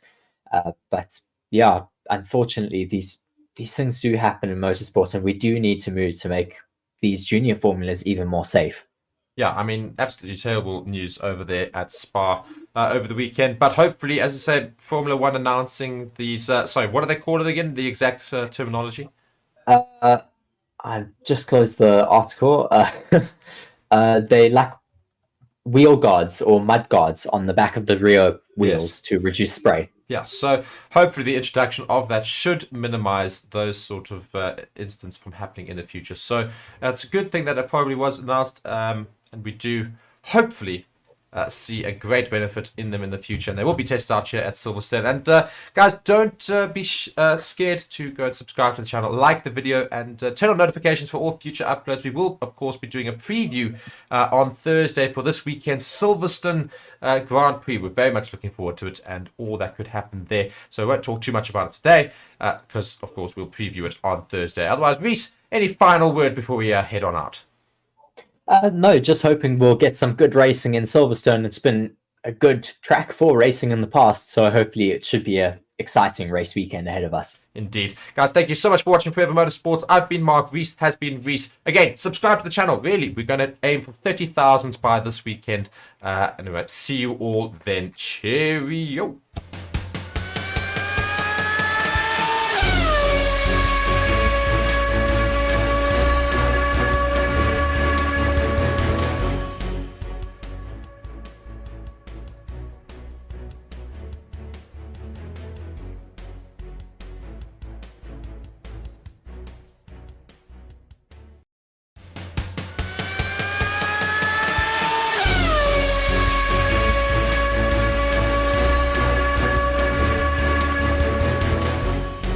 Hello everybody and welcome to Forever Motorsports on Forever Sports for the British Grand Prix preview. I'm joined by Reese and we're going to look forward to what's happening this weekend in Silverstone as we get to one of the most famous and most anticipated tracks on the F1 calendar, of course the British Grand Prix. Reese, we're going into this weekend, of course Max Verstappen yet another win last weekend in Austria, and Ferrari and were dealt a bit of a bad hand with regards to Sainz getting time penalties, but otherwise seemed to do all right, but weren't quite as quick as the Red Bulls. We saw Aston Martin struggle a little bit, Mercedes coming up as well, but not really doing very well either. So it was a bit of a harsh Grand Prix for most, but otherwise, what could we expect as we get to the British Grand Prix? Yes, well, it certainly was a difficult Grand Prix for the majority of the grid, especially with all of those time penalties added at the end due to track limits. Hopefully we will not be getting a repeat of that this weekend. We'll have to wait and see whether drivers are just going to be as strict as possible on those track limits as to not get any more penalties like they had last weekend. But yeah, I think Ferrari certainly will be wanting to keep the momentum going through to this race weekend in Silverstone. Mercedes will be wanting to pick up the pace a little bit, especially at their home Grand Prix. They'll be wanting to get on the podium here. McLaren seem to have some good pace as well. We'll be seeing Oscar Piastri getting that set of upgrades now that Norris got in Austria. So hopefully those two will also be able to compete for the podium places. Yeah, and of course, British Grand Prix here. We've got some stats about it. It is one of the most highly anticipated, and I do laugh because Sky Sports goes and says, "Why Silverstone's the best Grand Prix in the calendar?" I'm saying, "Of course, it's the best one for you guys. You're British." So, yes, but it is, to be fair, one of the most anticipated and one of the most enjoyable races and one of the most watched races in the calendar every year. That is the British Grand Prix. Largely also because the time zones are very good for most people to watch, as well as it is right in the home of where most F1 races come from and where some incredible races and teams all come from. Of course, this has been dubbed a home Grand Prix for quite a few of the cars, lots of them based in Britain as well. So, yeah, it's going to be a very, very cool Grand Prix. I've just got some stats here about it. So, it's been held 77 times and was first held in 1926. That's the British Grand Prix. Most wins, Reese, come on, take a guess. Ayrton Senna. No. So teams. Oh, sorry, teams. Mercedes. Yeah. No. Of course Ferrari? not. Ferrari. Yes. Ferrari seem to have the most wins at almost every racetrack as a result of them being in F1 for so many years. They've got 18 wins at this racetrack. It's quite a few. Most wins, though, goes to home driver Lewis Hamilton. He's had 8 wins here in Silverstone. Now, hopefully you can try and maybe attempt to get his 9th this weekend. It's going to be damn difficult for him, but he's definitely going to try it out. Laps, there will be 52 laps. The race length is 306 kilometers. It's a long track. It's a bit of a longer track than most. It's 5.8 kilometers, so almost 6 kilometers in length. Yes, interestingly enough, the Silverstone Grand Prix is the 5th longest track on the Formula One calendar at 5.8 kilometers. As you said, Spa-Francorchamps is 7 kilometers, Jeddah is 6.1, Las Vegas is 6.12, and Baku is 6 kilometers on the dot. So 5th longest track on the Formula One calendar. Yeah, so it's a bit of a longer track, and we also went and did that. We do a gaming stream, and we go and race around in anticipation of the weekend that comes. And you do just feel there's a lot more turns, of course, you have to think about for drivers, and it's far more difficult in terms of making sure they get the perfect lap. So I think qualifying could be very interesting. Not only that, it's obviously in Britain. Summertime Britain, which means that we are likely to probably have a bit of rain, maybe, or otherwise it's Britain, as I say. So rain is always a possibility. So that could be the third weekend in a row with rain. Yeah, I mean that's what we're going to wait and see. So it's looking like it's going to be a great weekend of racing. And do you think this could potentially be the first weekend without Red Bull on top? Well, I mean, I've got some stats for Red Bull this weekend. Max Verstappen is set to make his 150th race start this weekend, so he'll be wanting to have quite a good weekend off of that. As well as, though, for Red Bull, they are, of course, doing so well. And I think I did see a stat here. I might have just lost it. No, here it is, yeah. If both Red Bull drivers secure a podium result at Silverstone, it would mark the team's 250th podium in Formula One, which means they've become only the 5th team to do so after Ferrari, McLaren, Williams, and Mercedes. So Red Bull will be wanting to have a good weekend here. I think Max Verstappen certainly has the pace to do it. He's been so strong the entire year. So strong, in fact, in Austria that he was able to make a free pit stop and just get the fastest lap for fun, really. Yeah, I mean, that's the thing, is Red Bull are so dominant this season so far. So it could be a very historic weekend for the Red Bull outfit. Max Verstappen, his 150th race start, and Red Bull potentially in their 250th podium in Formula One. So a big weekend in store for Red Bull if they can pull it off. But of course, this is the home circuit of Mercedes, Toto Wolff's team. They know this track very well. Lewis Hamilton knows this track exceptionally well. It's a home Grand Prix for both their drivers. So both drivers are British, so it's the only team with 2 British drivers. So it's going to certainly be the entire crowd will pretty much be rooting for that Mercedes team. I was going to say the Silver Arrows, but the Black Arrows, I suppose you can call them now. So do you think they stand a chance? They're bringing a lot of upgrades, supposedly, as Toto Wolff says, and also it is a much lower altitude racetrack, which means that hopefully their engines should be fine as well. So can they compete with Red Bull? Well, I think Hamilton will certainly be hoping for a good weekend off the back of Austria, where he was just so frustrated with track limits, as well as the car just not performing how he wanted it to. He didn't have a great practice session, didn't have a great sprint race either, and then qualifying was again, dismal.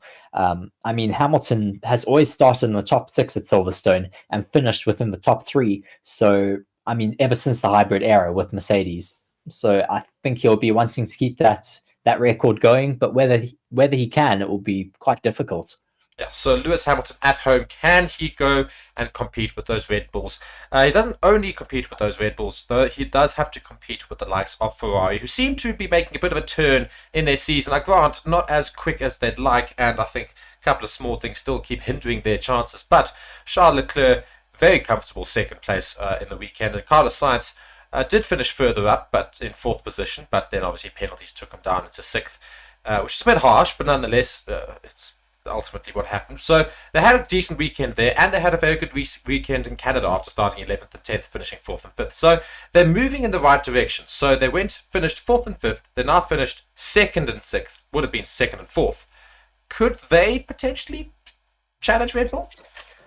I think off the back of Austria, they seem to be quite confident in not only high-speed circuits, but also in circuits with a little bit more downforce that is needed. So I think this track is a mixture of both, so it could certainly suit them quite nicely. Charles Leclerc will be wanting to do well. He's very confident around this track. In the past 5 races that he's done here, he's finished in the top 4. So, I mean, I think he really does enjoy the circuit and does quite well around here. And also another team that seems to be dropping off a bit in terms of where everyone's basically been watching and hoping they'll do well is Aston Martin. I mean, what are they going to look like this weekend? Well, they've been better at higher speed tracks, so hopefully they will have a bit more pace around here. I think they've also got a big upgrade package coming, if I'm not mistaken. I know they did bring a big one to, it wasn't Spain, Canada it was. So hopefully they can bring a few more bits of upgrades to this circuit and just get a little bit closer, because they have fallen off the pace a bit. I mean, Fernando Alonso is normally a quick qualifier, and he's a quick qualifying driver, and yet he's struggled to get anywhere near the top 4 positions in the last couple of Grand Prix. I mean, it's a circuit he knows well, of course. He's been in Formula 1 many years. I mean, what are Aston Martin's chances? I mean, if we just had to predict where they'll finish up, because we know Mercedes are bringing upgrades, we know Ferrari are improving, it's Red Bull, of course. Where's Aston Martin fitting into this picture? Well, to be very realistic, Aston Martin is, of course, mostly held on the shoulders of Fernando Alonso, so he would be our most likely podium sitter for Aston Martin. And Alonso hasn't stood on the podium here since 2013, so it's a bit of a tall order for him to get on the podium here, but if anyone's going to make it happen, it is Fernando Alonso. Yeah, and of course, another British team. I mean, we talk about Aston Martin. It is a British team, essentially. It's the British car company, of course. Mercedes are based in Britain. Alpine are based in Britain. Red Bull is run by a British man, Christian Horner. And we've got McLaren. Now, we talk about McLaren. It's also a British brand and things. So lots of British influence here in the British Grand Prix. The orange, I say the orange McLaren. It's brought a special livery for the weekend, a chrome. It's disappointing considering what we thought it would hopefully be, but they're bringing it's not too bad, I don't think. But they're bringing the special livery, the chrome and orange livery, for this weekend. I mean, they did very well in terms of Lando Norris, at least last weekend. Do you think they could be like the dark horses of the weekend? McLaren seems to have turned a corner in terms of their pace. Their pace has ridiculously changed. Yes, I mean, at the beginning of the season, they were nowhere, and now they're qualifying really well and getting consistent points finishes.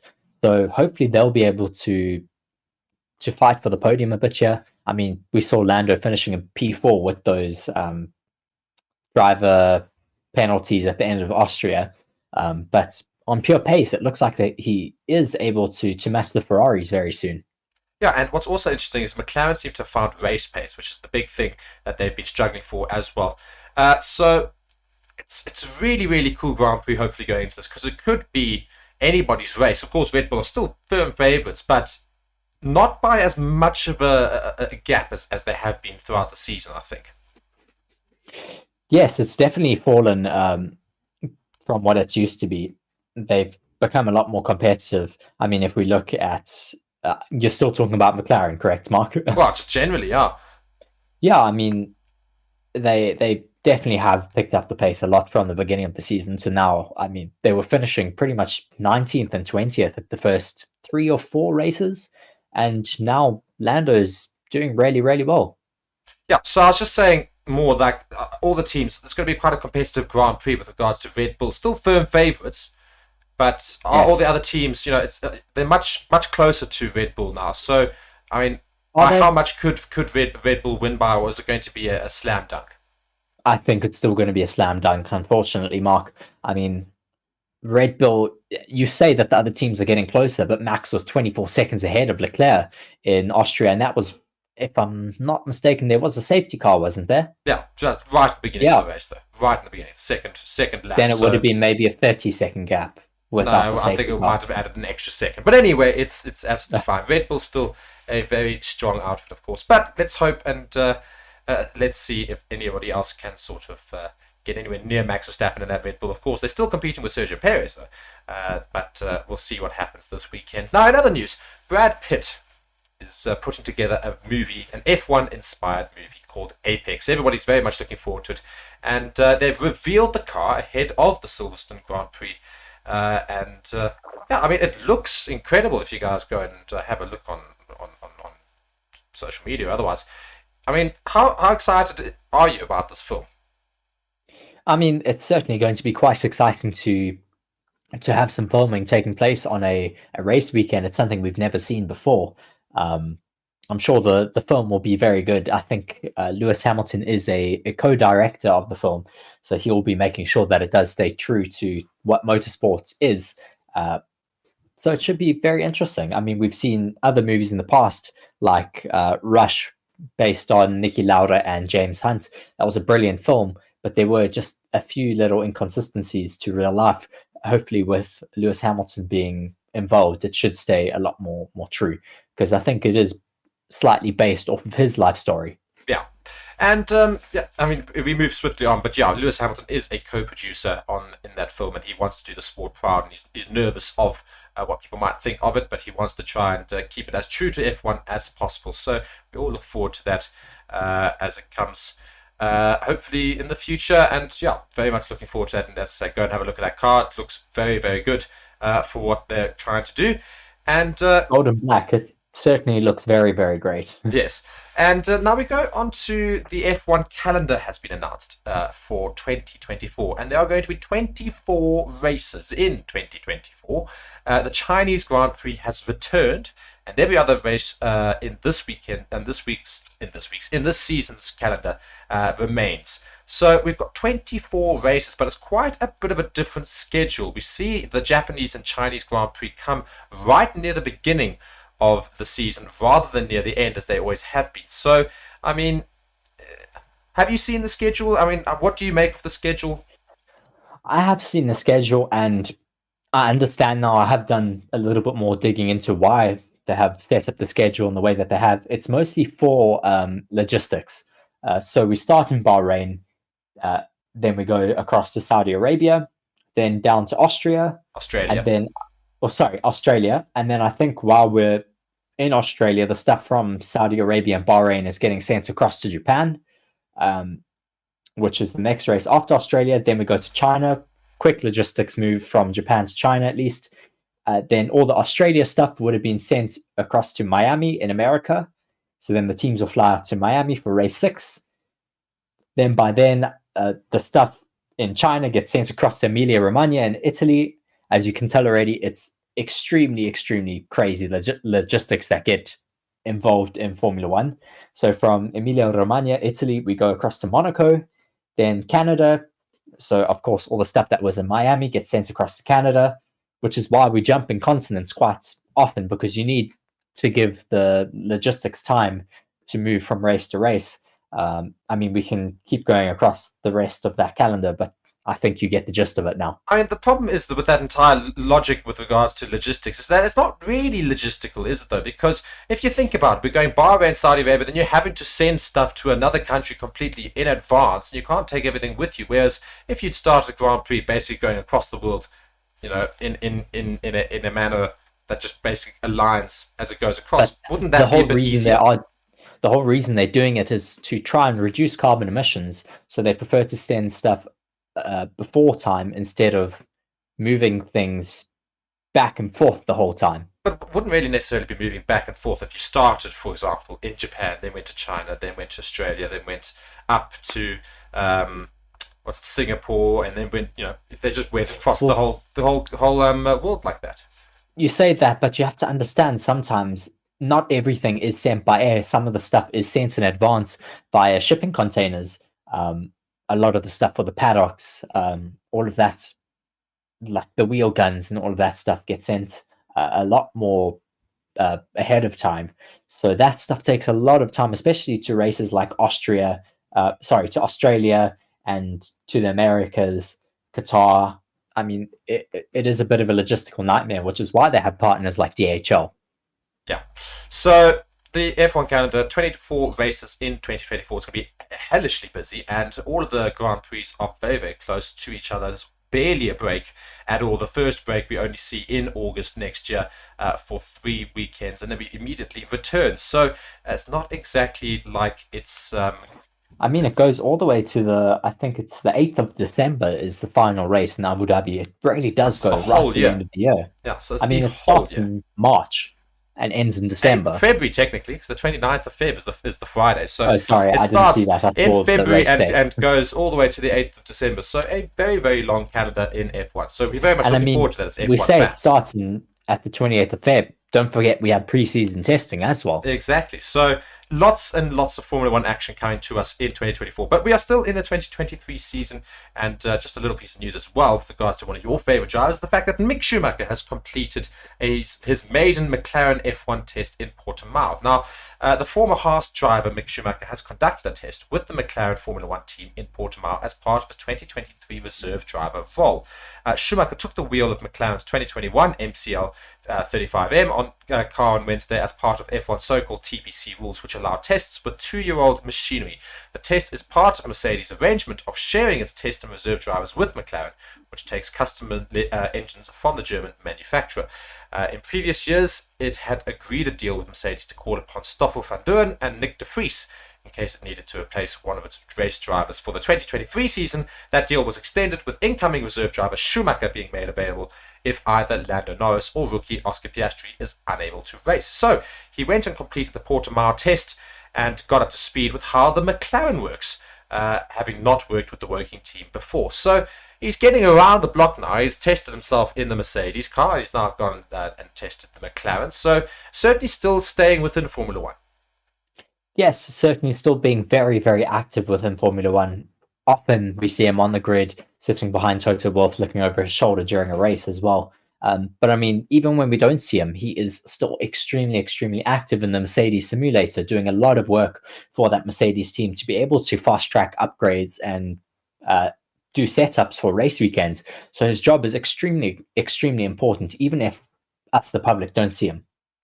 Yeah, so Mick Schumacher getting some good practice, I suppose, in the McLaren. So he's ready for any possible thing that should happen to either Mercedes team or the McLaren team. Reserve driver for both teams, of course. And we're about wrapping things up for the preview this weekend in Silverstone. Very much looking forward to it. Reece, do you have any final comments here going into the weekend? No, just the fact that Max Verstappen is doubling down on his Formula 1 2026 rules criticism. Pretty much just saying get rid of hybrid engines. That's certainly a bit of an interesting development from Verstappen, who has spoken out against the 2026 regulations following his victory last weekend at the Austrian Grand Prix, declaring that the new cars look pretty terrible from what he has seen in Red Bull's simulations. Yes, indeed. And we did go over that a bit on Monday. So go and check that video out as well. We went into more depth about what Verstappen was making out of those 2026 cars. And Toto Wolff has, however, since come out and said that it's absolute nonsense. And that he reckons the 2026 cars will be fantastic for overtaking and will do the jobs as necessary. So we've got the head of Mercedes versus Max Verstappen's opinions with regards to 2026 cars. The only way we'll tell is in 2026. So I was going to say the exact same thing. How about we all just keep quiet and see what happens in 2026, then we can make decisions. Exactly. We've still got 3 years left and the current model car. So let's just actually Exactly. enjoy the present right now. Anyway, guys, that wraps up our preview for the Silverstone Grand Prix. Let us know in the comments your predictions for who's going to finish in the top 3. And I'm going to ask Reese just before the end of the video as well for his top 3. But otherwise, leave a comment down below, like the video, and do be sure to subscribe to the channel. So, Reese, your top 3. Go. I'm going to try and mix it up a little bit. Yeah, I'm going to say Verstappen, Leclerc, Hamilton. Okay, I was going to do I think Hamilton gets on the podium this weekend. I was going to do the exact same prediction. So, well, no, you can't. Change it up. So I'm going to change it ever so slightly. And you know what? I'm just going to throw a spanner in the works and somehow Red Bull mess up this weekend. It's not going to happen. But I'm just going to do it for the sake of it. Let's put Hamilton first, just for old time's sake. That'll win in 2 years. Yeah, that'll be a big thing. And at Silverstone, so that'll be a big thing. Hamilton first, Max Verstappen second. Or maybe Max Verstappen crashes out. No, he won't. Hamilton first, Verstappen second, Leclerc third. Those are my predictions. And again, let us know in the comments. And also join us this weekend for all of the live watch-alongs and commentary through every single session. We'll start, of course, tomorrow with Practice 1.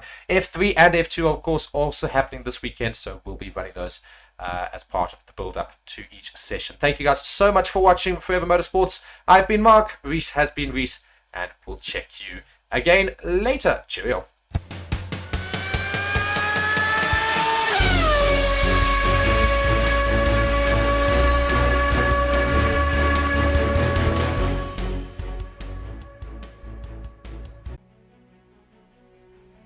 Hello everybody and welcome to Forever Motorsports on Forever Sports. I'm joined by Reese, and you're all joined by me, Mark, and Reese as well. And we are just about to get going into Practice 2. Of course, we were here for Practice 1 as well, and I'm sure many of you who will be joining us for the stream are also there, and we can just continue our chats basically, but not too much to speak about from Practice 1 going into Practice 2 now, other than the fact that Red Bull were exactly when we expected them to be, and the fact that Mercedes did not go out on softs in the first session, so we don't actually know the pace of the Mercedes as of yet.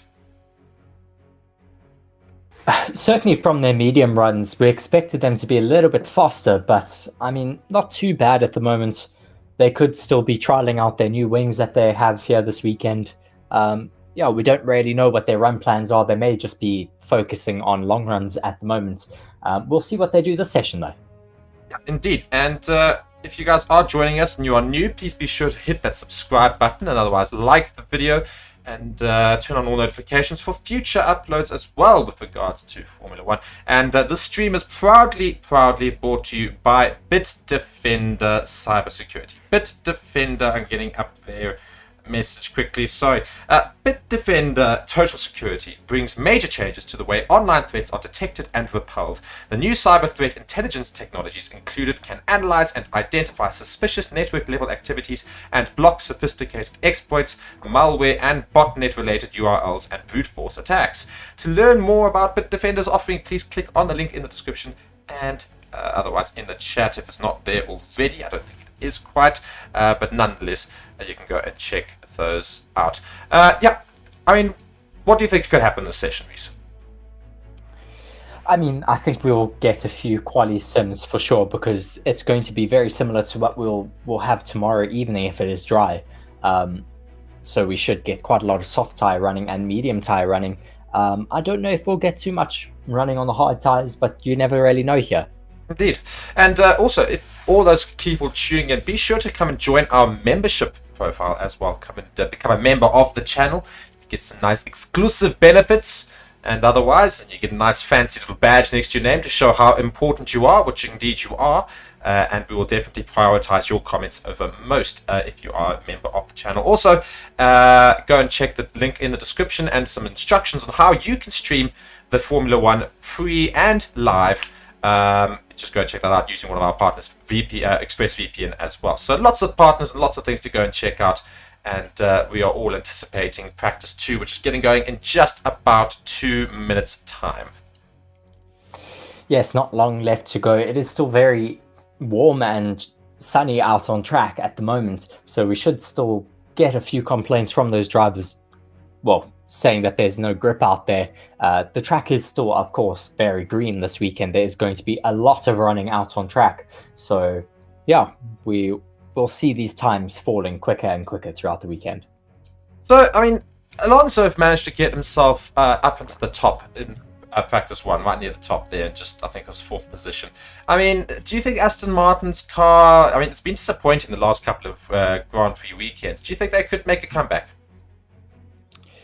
Well, I certainly hope so, because Fernando had... Oops, sorry, we just lost Reese there to a bit of muffled noise, so we're going to get it back right now. But yeah, I mean, my personal opinion about Aston Martin is just the fact that, you know, Alonso did go around quicker. It's a lower altitude circuit, so that should suit the Mercedes engine a little bit better. And also, they've bought a couple of upgrades, not too many, but hopefully they'll make the difference. I think Reese is now back with us, so he should be commenting for us on Aston Martin. Reese, you were going to say? Is he back? I can't quite tell. We're going to try that again. I don't think he is, so we'll just continue on right at the moment. Oh dear, Tia's very upset, Reese, as to why you've changed your jumper. So she's very upset about this. I think you've got a crush in the comments. But yes, how is the weather? The weather is a little bit more cloudy than it was earlier, but it's still dry. But it's not as sunny as it was earlier, and yeah, so that's the one noting point right now, as we do see all the cars getting ready to go, and I think the session has just begun. So practice 2 has just begun. So let's go and follow through and see what happens. Lots of cars parked in the fields there just outside Silverstone. Great to see some huge crowds coming here to the British Grand Prix. We often get quite a lot of viewers here in Silverstone. It's a very, very popular Grand Prix to come and watch. Yeah, I mean, just imagine parking right there. I think are those tents? Oh, they're tents indeed. So a lot of people do camp here throughout the whole weekend. I know WTF1, when Matty and Tommy were involved, they used to have an entire camping section just for all of their fans. It was quite cool, and I think this year they're doing something with all of their fans as well in Silverstone. Yeah. And yeah, practice 2 is now, it's delayed, it seems. Start of free practice 2 will be delayed, so don't know why that is. Reese, could you maybe, do you have any reasons to why that could be? Possibly just something with the systems maybe not working, maybe they're cleaning up some debris or something from a previous session, I don't really know. No, it's qualifying for F2, of course. I don't think there were any incidents. Cases saying why. I mean, we've got all of the drivers waiting in their cars. Maybe there's a just stop oil protest or something happening, or some disruption. It's possible. That's maybe why they're only showing us the paddock. Yeah, That's they're not showing the track. So I'll go on Twitter and have a look as to why. But it's rather interesting to see. It is probably exactly that, because also they won't talk about it with commentary because they don't want to. Yes, because they won't give them the benefit. Yes, so I think that might well be why actually we are delayed. So, and they'll probably say when we do resume that we were delayed just due to something. They're saying apparently they're repairing a barrier. I still reckon it's protests, because the barriers would have been fixed by now. It's like half an hour ago is when we finished qualifying for F2. It does take a while sometimes to fix these Tech Pro barriers because they are all integrated. You have to swap out a section. We've seen it in Russia before. It does take quite some time. Well, we'll have to wait and see. The fact that they're not commenting on what it is that's delaying it and not showing the track at all, or that barrier possibly being fixed, could suggest that it might not be that barrier. As we said, it might well be protests or something. There was a clash from F2. A crash, yeah. So that would make sense. But again, that doesn't seem to be. They don't be showing where the crash is, or at least the damage that's been done. So it's very odd from the camera crew and otherwise. But anyway, everyone's joining us. We've got to over 300 people. What do we think could happen in this session? Let us know in the comments down below. And yeah, what are your predictions as well for the Grand Prix tomorrow? I've got a poll there that says who's on Sunday. Sorry, not tomorrow. Sunday. Sorry, yes. I'm on Saturday already. Well, I think it could certainly be an interesting one. I think the McLarens may be quite competitive. I don't know whether they'll be able to get onto the podium. That might be just out of their reach, but you never know. Mercedes might have some pace in their hands. We also don't know what their true pace is just yet because they haven't gone out on the soft tyres. Red Bull will, of course, be dominant. So I think Max will be P1 on the podium. Charles Leclerc and Lewis Hamilton. I've just put a poll that doesn't have a Question, heading, yes, that's very helpful. Yeah, so let me just take that poll down. I do apologize about that. I'm going to end that poll, and I'm going to put a new poll straight back up. So that was my bad. But let's try that again, shall we? Let me not make the mistake this We time. see a lot of high flavors paints being sprayed onto, I think this is Lando Norris's car. Yes, it is. So they'll be doing quite a lot of testing around specifically that big bathtub in the middle of his side pods there. Is what they're looking at. Who will improve the most in FP2? Do you know who we forgot to put in our first poll, Mark? What? Was Alex Albon, because No, I didn't he forget to certainly put him impressed there. me quite a lot. I mean, I voted for other there because I thought Alex Albon did really well. But of course, I just voted for teams-wise. I didn't go necessarily drivers-wise, so that's the only reason probably why I didn't put Williams, because I did think Logan Sargent would have also been there, and he didn't exactly impress us that much. So, yes, Alex Albon, though, was probably the standout in FP1 in terms of the drivers, putting himself into third position. Let's see what he can do in this session, as we're just 35 seconds away from the delayed start. So we're going to get going in at 5:05 local, well, my time in our local time, and track time. I think that's 4 o'clock. So, yeah. Everybody joining us in the comments again, ask us some questions, and otherwise, let's get some discussions going into the session, as we are just 15 seconds away.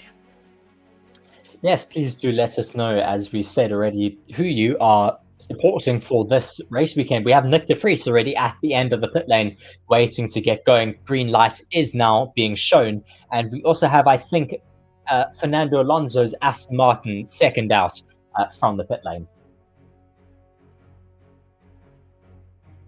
Indeed, and we do have the session going.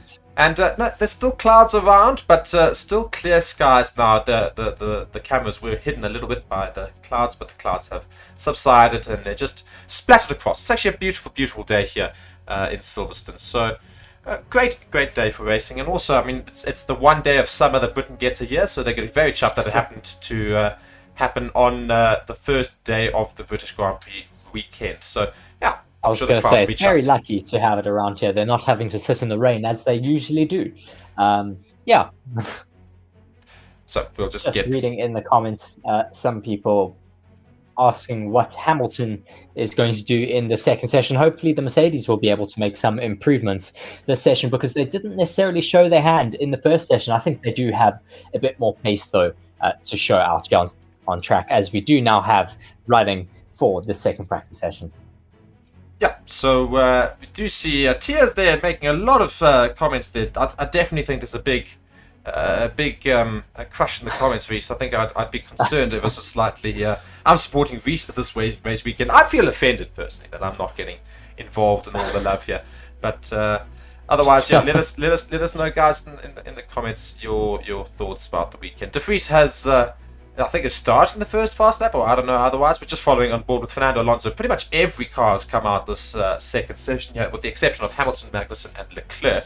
Everybody is on track. They're all on hards and mediums, I think. So we're going to see some race simulations here. So don't worry too much about the times they get put in immediately. Yes, we are seeing now, it looks like Fernando Alonso starting a hot lap. Did you see what tires he's on, Mark? I think it's on mediums. Yeah. Yes, it is a set of mediums as he comes through turn one, looking very, very competitive through there. I think he's on a low fuel run at the moment because he's looking super, super hooked up through this first sector. Coming through turn four now, hitting the apex nicely. A little oversteer as he gets a bit wide over the curbs there. DRS now wide open through turn six. This is just such a long track. It's so grueling. It's going to be so difficult on Sunday for the drivers because you cannot lose concentration throughout the lap. It is really one of the more high concentration tracks on the circuit. You spend around 78% of this track at full throttle. Yeah, and not only that, of course, it's a very unforgiving track. When you go off, those bollards are very harsh on the car. They do quite some significant damage if you happen to scrape over a couple of sausage curbs. Otherwise, this track is not friendly if you should go off. So keeping concentration is going to be key. And as I say, for a long time, you make a single mistake, you could really cause some damage to the car. So it's a very interesting circuit in that regard. So drivers have got to be on their toes all the time. As Ocon has set the fastest first sector as he's going around now in that Alpine. Alonso is coming towards the end of his fast lap. Let's see where that puts him as well. Ocon has now set the second sector purple time, so he's going around very, very quickly here. And let's see what sort of times they can put in. Someone has taken that fastest middle sector away. That is Piastri at the moment. Piastri rapid with his new upgrades in that McLaren. Could the McLaren have a lot more pace than we thought they had this weekend? I mean, it is still early on in practice too, but we've seen how fast these Alpines have been. But McLaren of Piastri is looking so rapid out there.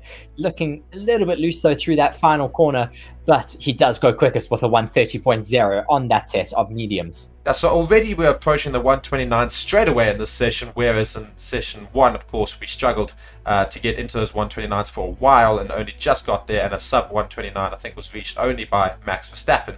Max Verstappen currently going around on a set of mediums. He has set the first sector purple first sector, so I'm sure we're going to see a fastest race now from Max Verstappen. Yes, I think it should be pretty much his here, as he has the fastest first and second sector. Comes across the line now. Perez comes across the line, and goes quickest with a 130.0, only 0.013 up on Oscar Piastri. Yeah, so that's not too quick from Perez, but Piastri otherwise showing how quickly he managed to get around.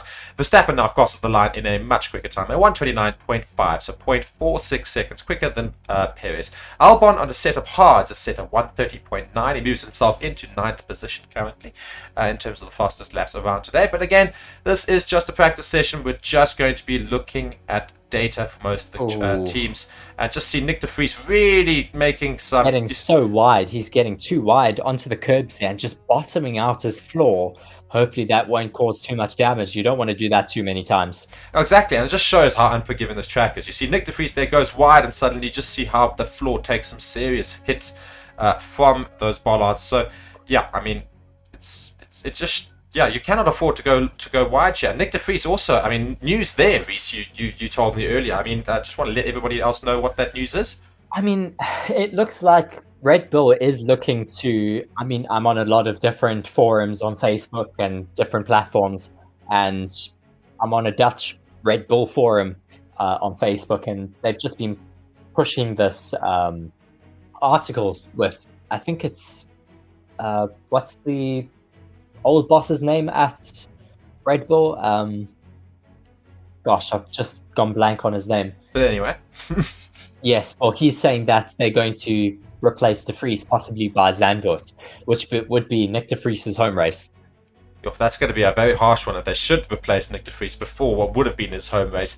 I mean, he would probably be very upset about that, but he does need to improve his performances if he wants to avoid that. Because he goes just wide there. Did you see him go wide over just seeing there. He's just hitting, taking a chunk out of the floor for sure. He's lost a lot of time in that middle sector. He may as well throw away this lap now, because he was way too aggressive in that. I think that was the second half of Maggots and Beckett's. Alonso coming now through Chapel there, looking flat on the throttle through there, coming through Maggots and Beckett's now. 250 kilometers an hour through that S section. It's amazing how fast these cars are able to go through that zigzag. Yeah, and it's 0.7 seconds behind Max Verstappen's time, so it's not going to be a blitz time at all. He is on mediums doing race simulations clearly, so don't, again, worry too much about their times right now. What you want to see is the times towards the end of the session. I'm sure we're going to see some quali sims in the latter half of the session. That's going to be interesting to see the sort of times, and as they get the car more and more prepped for qualifying tomorrow. Because, of course, qualifying is going to happen at around the similar sort of time as right now tomorrow. It's slightly earlier tomorrow afternoon, but the conditions will be likely the same. So this is the session that they use to practice for qualifying as much as possible in terms of understanding the pace they could reach. Of course, practice 3 is used mainly to practice qualifying times, but in terms of pace-wise, you'll see the pace in this session likely. Yes, some people just asking, what is Charles doing? He is still in the pits. He has not gone out just yet today. I don't know if they're doing some work on his car, possibly, but yeah, his car is still firmly in the pits at the moment. Just watching a replay of Lewis Hamilton coming into the final 2 corners. Whoa, big hand of oversteer there, and locking his front left tire just for good measure. Yeah, I mean, talk about making a bit of a hash of that corner there. So those tyres will very much be feeling the damage a bit, I think. And now we do see this is Carlos Sainz in the Ferrari. We have not talked about too much. Oh, yeah. Bit of oversteer there for him, just having to correct it. Drivers are really struggling out here today for grip. Tia asking, do you guys think Leclerc is going to switch teams after Ferrari, or do you think he's going to extend his contract? Reese, I think I'm going to leave that opinion to you. Well, it depends on what Ferrari are able to provide him in the next year or two. If they're not able to provide him a race-winning car, then I don't think he's going to stay with the team. I think he is locked in, if I'm not incorrect, till 25 or 26. I can't necessarily remember off the top of my head, but when his contract does come to an end, if Ferrari aren't necessarily competitive enough, I'm sure there will be a lot of interest from a more competitive team. Just watching the replay here of Carlos Sainz making that correction there. He almost literally, I mean, he didn't seem to be losing it too much, and then just decides to, oh no, there you go, it does just lose the back end. Yeah, he just has a bit of oversteer. Yeah, so... Teo just saying, I'm very impressed with Oscar Piastri, as am I at the moment. He has put himself in between the two Red Bulls. It's certainly quite impressive. Yeah, McLaren seemingly using those upgrades very well. Those upgrades have clearly made a big advantage. Of course, Piastri didn't have them last weekend, and you could see that he finished quite low down. But Norris, of course, finished 4th place in Austria, and now Piastri in practice too, with those new upgrades on his car now. It's just sandwiching the Red Bulls there, just in between there. Issue for Zhou Guanyu at the moment. He's just come onto the radio asking if he can box. Apparently something to do with his steering wheel, so that's not great for him. Hopefully they'll be able to sort out that issue. Yeah, Guan Yu Zhou famously crashed last year in Silverstone in the opening, the very beginning of the race, of course. To be fair, he didn't crash. He got crashed into. Yes, he got crashed into. Hamilton now sets the fastest final sector. Now, Lewis Hamilton finding some pace out there on track. Good to see. It does look like they have swapped out that steering wheel now for Zhou Guanyu. Yeah, and a couple more questions coming in here, and otherwise comments, and keep them coming, everybody, and welcome to the stream if you are new. Please be sure to like the video and subscribe to the channel. So I've got a question here saying, what do you say about Red Bull's second seat when Checo is out, which I assume is before 2026? So who do you think takes that seat after Checo? Well, at the moment, Alex Albon is looking quite promising, and I think if he gets put into this team, he might be experienced enough now not to feel the pressure as much as he did in the past when he was in that second Red Bull seat, as we do see Perez now taking that fastest lap time. Probably heard you talking about the fact that he was suggesting Albon's going to go ahead of him. Well, I mean, I think Red Bull should stay within their current crop of drivers. They've got such a big pool of drivers to choose from, especially in the up-and-coming field in Formula 2 and Formula 3. They've got so many talented drivers there. They've got Teo Pourchaire, if I'm not correct. No, is it Teo Pourchaire? Might not be, but it might be some of the other drivers like Liam Lawson who could be in contention for that seat. So, yeah, I certainly think they'll stay within their own driver pool. Yeah. Stroll now going around. We haven't seen Stroll too much this weekend. Of course, Aston Martin have now got a new sponsor part of the car. So now the livery has changed ever so slightly with a red and blue strip on the back of the engine cover there. And yeah, so they're You didn't like it, did you, Mark? No, it ruins it for me. It ruins the green machine. Oh, hello. The F1 entire TV screen is just went green yes. for a second. But yeah, we do have the green Aston Martin back on our screens. I actually don't think it's too bad. I don't think you notice it too much, but we do see Charles Leclerc's car up on the jacks. That is not great at the moment. A lot of work going on Charles Leclerc's car. Actually, maybe it looks like a lot of engineers just looking.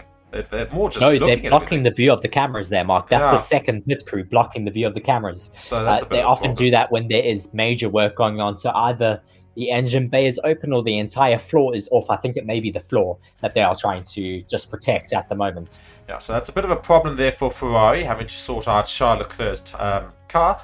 Meanwhile, his teammate Larry Carlos with a Sainz great is going question. around, coming towards the end of Sector 3. Sorry, Reece, you were saying?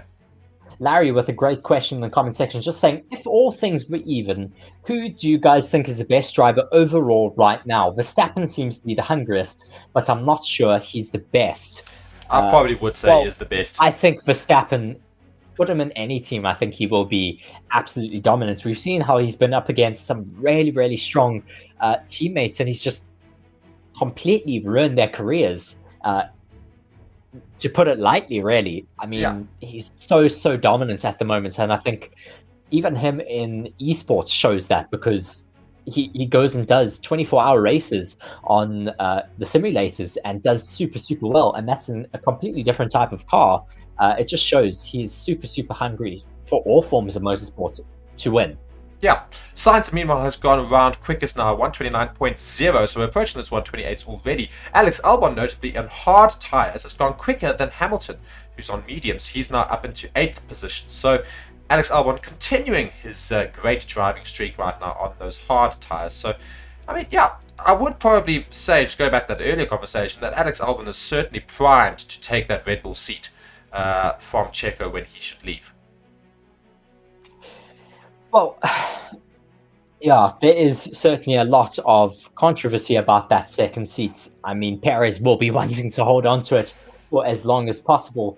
Pure Blood just saying Red Bull always run a number 2 next to Max, so it is hard to know if Max is rapid or that Red Bull is just a flying machine. I disagree with that. I think Daniel Ricciardo was definitely not a number 2 driver.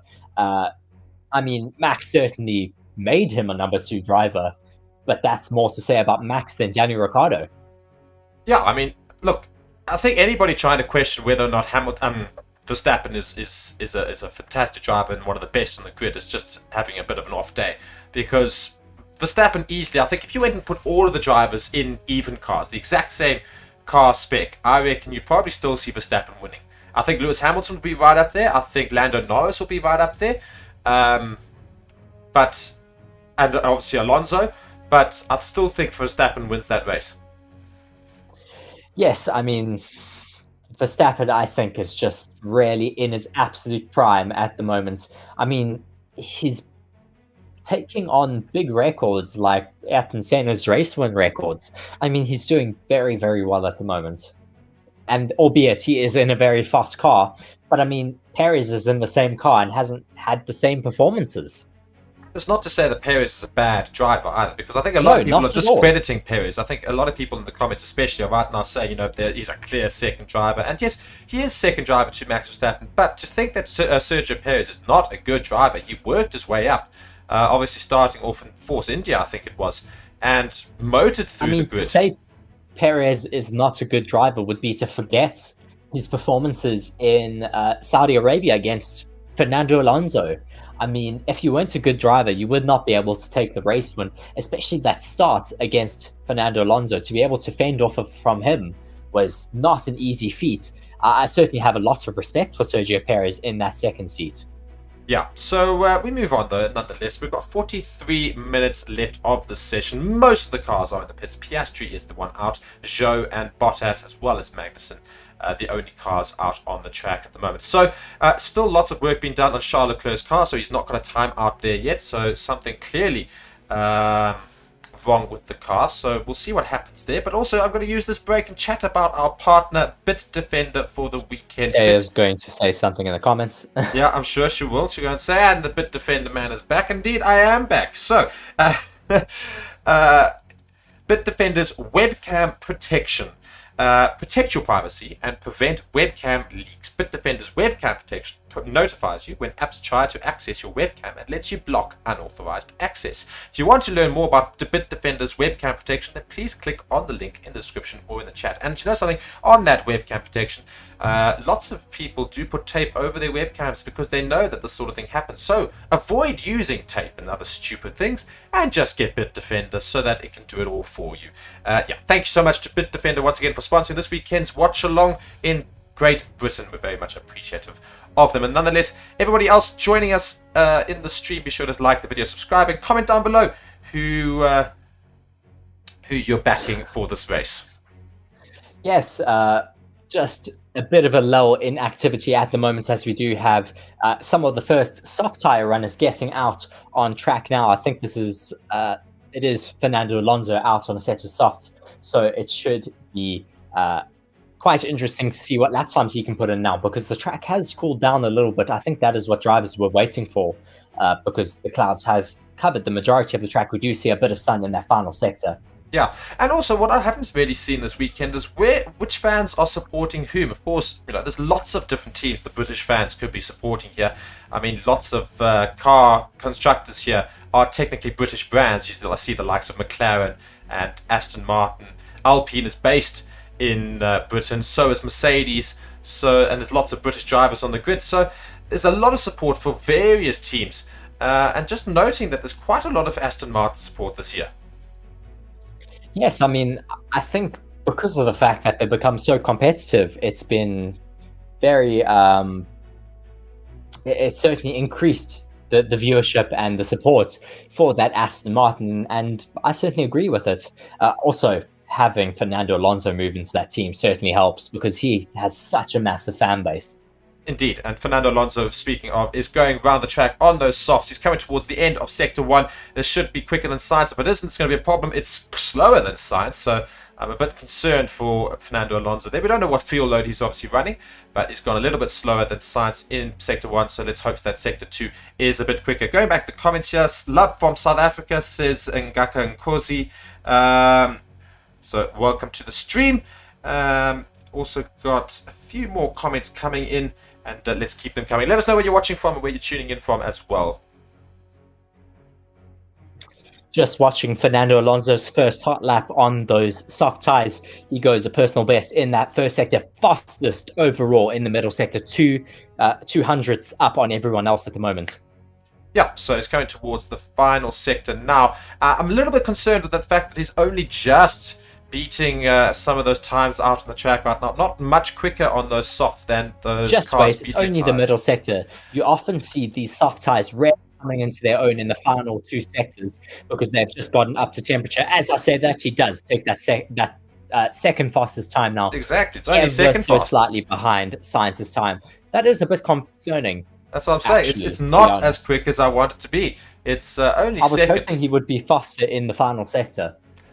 And now we're looking at a track dominance comparison between Carlos Sainz and Perez, and Sainz just dominates him in every part of the track, with the exceptions of turns 3, 4, 6, and 7. Every other thing part of the track, Sainz has got clear track dominance over the Red Bull driver. So maybe, as I say, I think Ferrari are going to be the ones to watch this weekend in terms of trying to challenge the Red Bulls, because they seem to be going relatively decently, with the exception of Charles Leclerc's car right now, which is obviously undergoing some major fixes and otherwise repairs, so we'll hopefully see him out before the end of the session. Max Verstappen now starting a fast lap on soft tyres. This is going to be a quick time, I'm sure.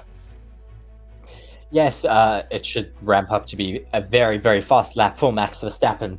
We have Larry Giles Jr. just saying, I'm in Nashville. Thank you very much for joining us, Larry. Great to have you watching here. We have 820 of you watching alongside with us. Please do like the video and subscribe. We have already gone up 100 subscribers since starting the stream today. So thank you very much for all of you who have subscribed. And if you haven't, please do hit that subscribe button. Indeed, and we've got people joining us from India, from Nashville, from NJ. I think that's New Jersey, I assume, or otherwise. Yes, New Jersey. Some people also asking what time FP3 is tomorrow. That is at 12:30 our time in South Africa, 12:30. Which means local time in the track time will be 11:30, I think that would be. They're an hour behind us, I think. So yeah, I think 11:30 tomorrow morning, Great British time, or Great British Standard Time, as Max Verstappen has set 2 purple sectors in Sector 1 and Sector 2, almost by a whole second already, going into Sector 3 now. Let's see what time he will finish with here. It should be a low 128, maybe even a sub 127. Sub 128, I mean, sub 128. So let's see, is he going to come across the line? Is he going to be able to get under the 128? 28, yes it is. It's very close to a 127. Oh my word. Close to a 127. A 128.0, so almost a 127. So almost our first 127. A Stroll now across the line. Goes second. And he goes Good second, from yes. Stroll. 0.8 seconds, though, notably still behind. Question from Larry again, just saying, do we think Lewis Hamilton's championship days are behind him? I certainly don't think so. I think he still has a lot of pace in him. If his car is able to fight for race wins, then I certainly think he'll be able to take another championship. Yeah, I think the biggest thing with Lewis Hamilton winning a championship, as Albon goes second quickest at 128.2, just 0.2 seconds behind Max Verstappen. Further elaborating on our belief that he will take the Red Bull second seat in the future when Perez should leave. Just going back to Lewis Hamilton, I think next season's probably his last chance though at a Drivers' Championship, because they Logan Sargent goes P4. Logan Indeed. Sargent in P4. Brilliant pace from the Williams. Indeed. Just hearing as well. Sorry, carry on.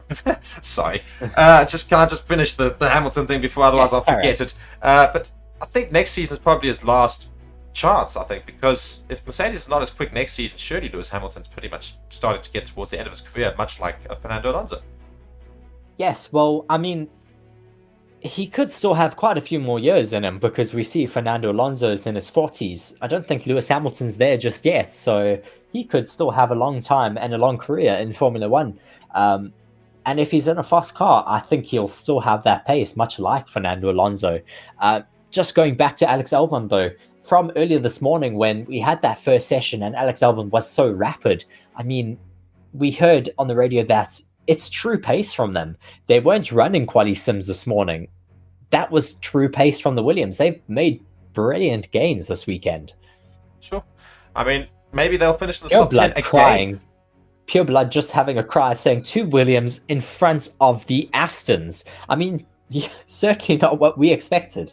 No, but there's still lots of time left in the session for tires to be changed. And also, Sainz has gone around very, very quickly, just behind Max Verstappen. Literally I'm just on the Williams hype train at the moment. 0.028 seconds behind Max Verstappen. That is Carlos Sainz. So unbelievable lap there from Carlos Sainz. Hopefully he can go quicker. Team principal James Vowles on the pit wall, just looking so happy there to see his 2 drivers in the top 5 at the moment. And in the comments here, we've got people joining us from Guyana, Michigan, US, Sri Lanka, Maryland, DC, Washington, Netherlands, Canada, UK, India, Malaysia, and a whole lot of other places. So great to have you all guys all here. Gasly now going round at the Alpine. Alpine has also been looking fairly decent today, so let's see what sort of times he can put on this soft tyre as he comes towards the end of Sector 2. Let's see how it compares to Max Verstappen's time. It's going very, very quickly here, Gasly. Super hooked up through Maggots and Beckett's with a great launch through that long straight there, so hopefully he'll be able to do quite well here. Yeah, I think he's got a little bit slower in Sector 2 than Max Verstappen, so he's probably going to finish in around just after Logan Sargent maybe, or somewhere around Stroll and Sargent. But Sargent also doing quite well to put himself up into 5th, and fair play to him. Alonso's on the radio. Fernando Alonso being told to slow down. Problem on the front left.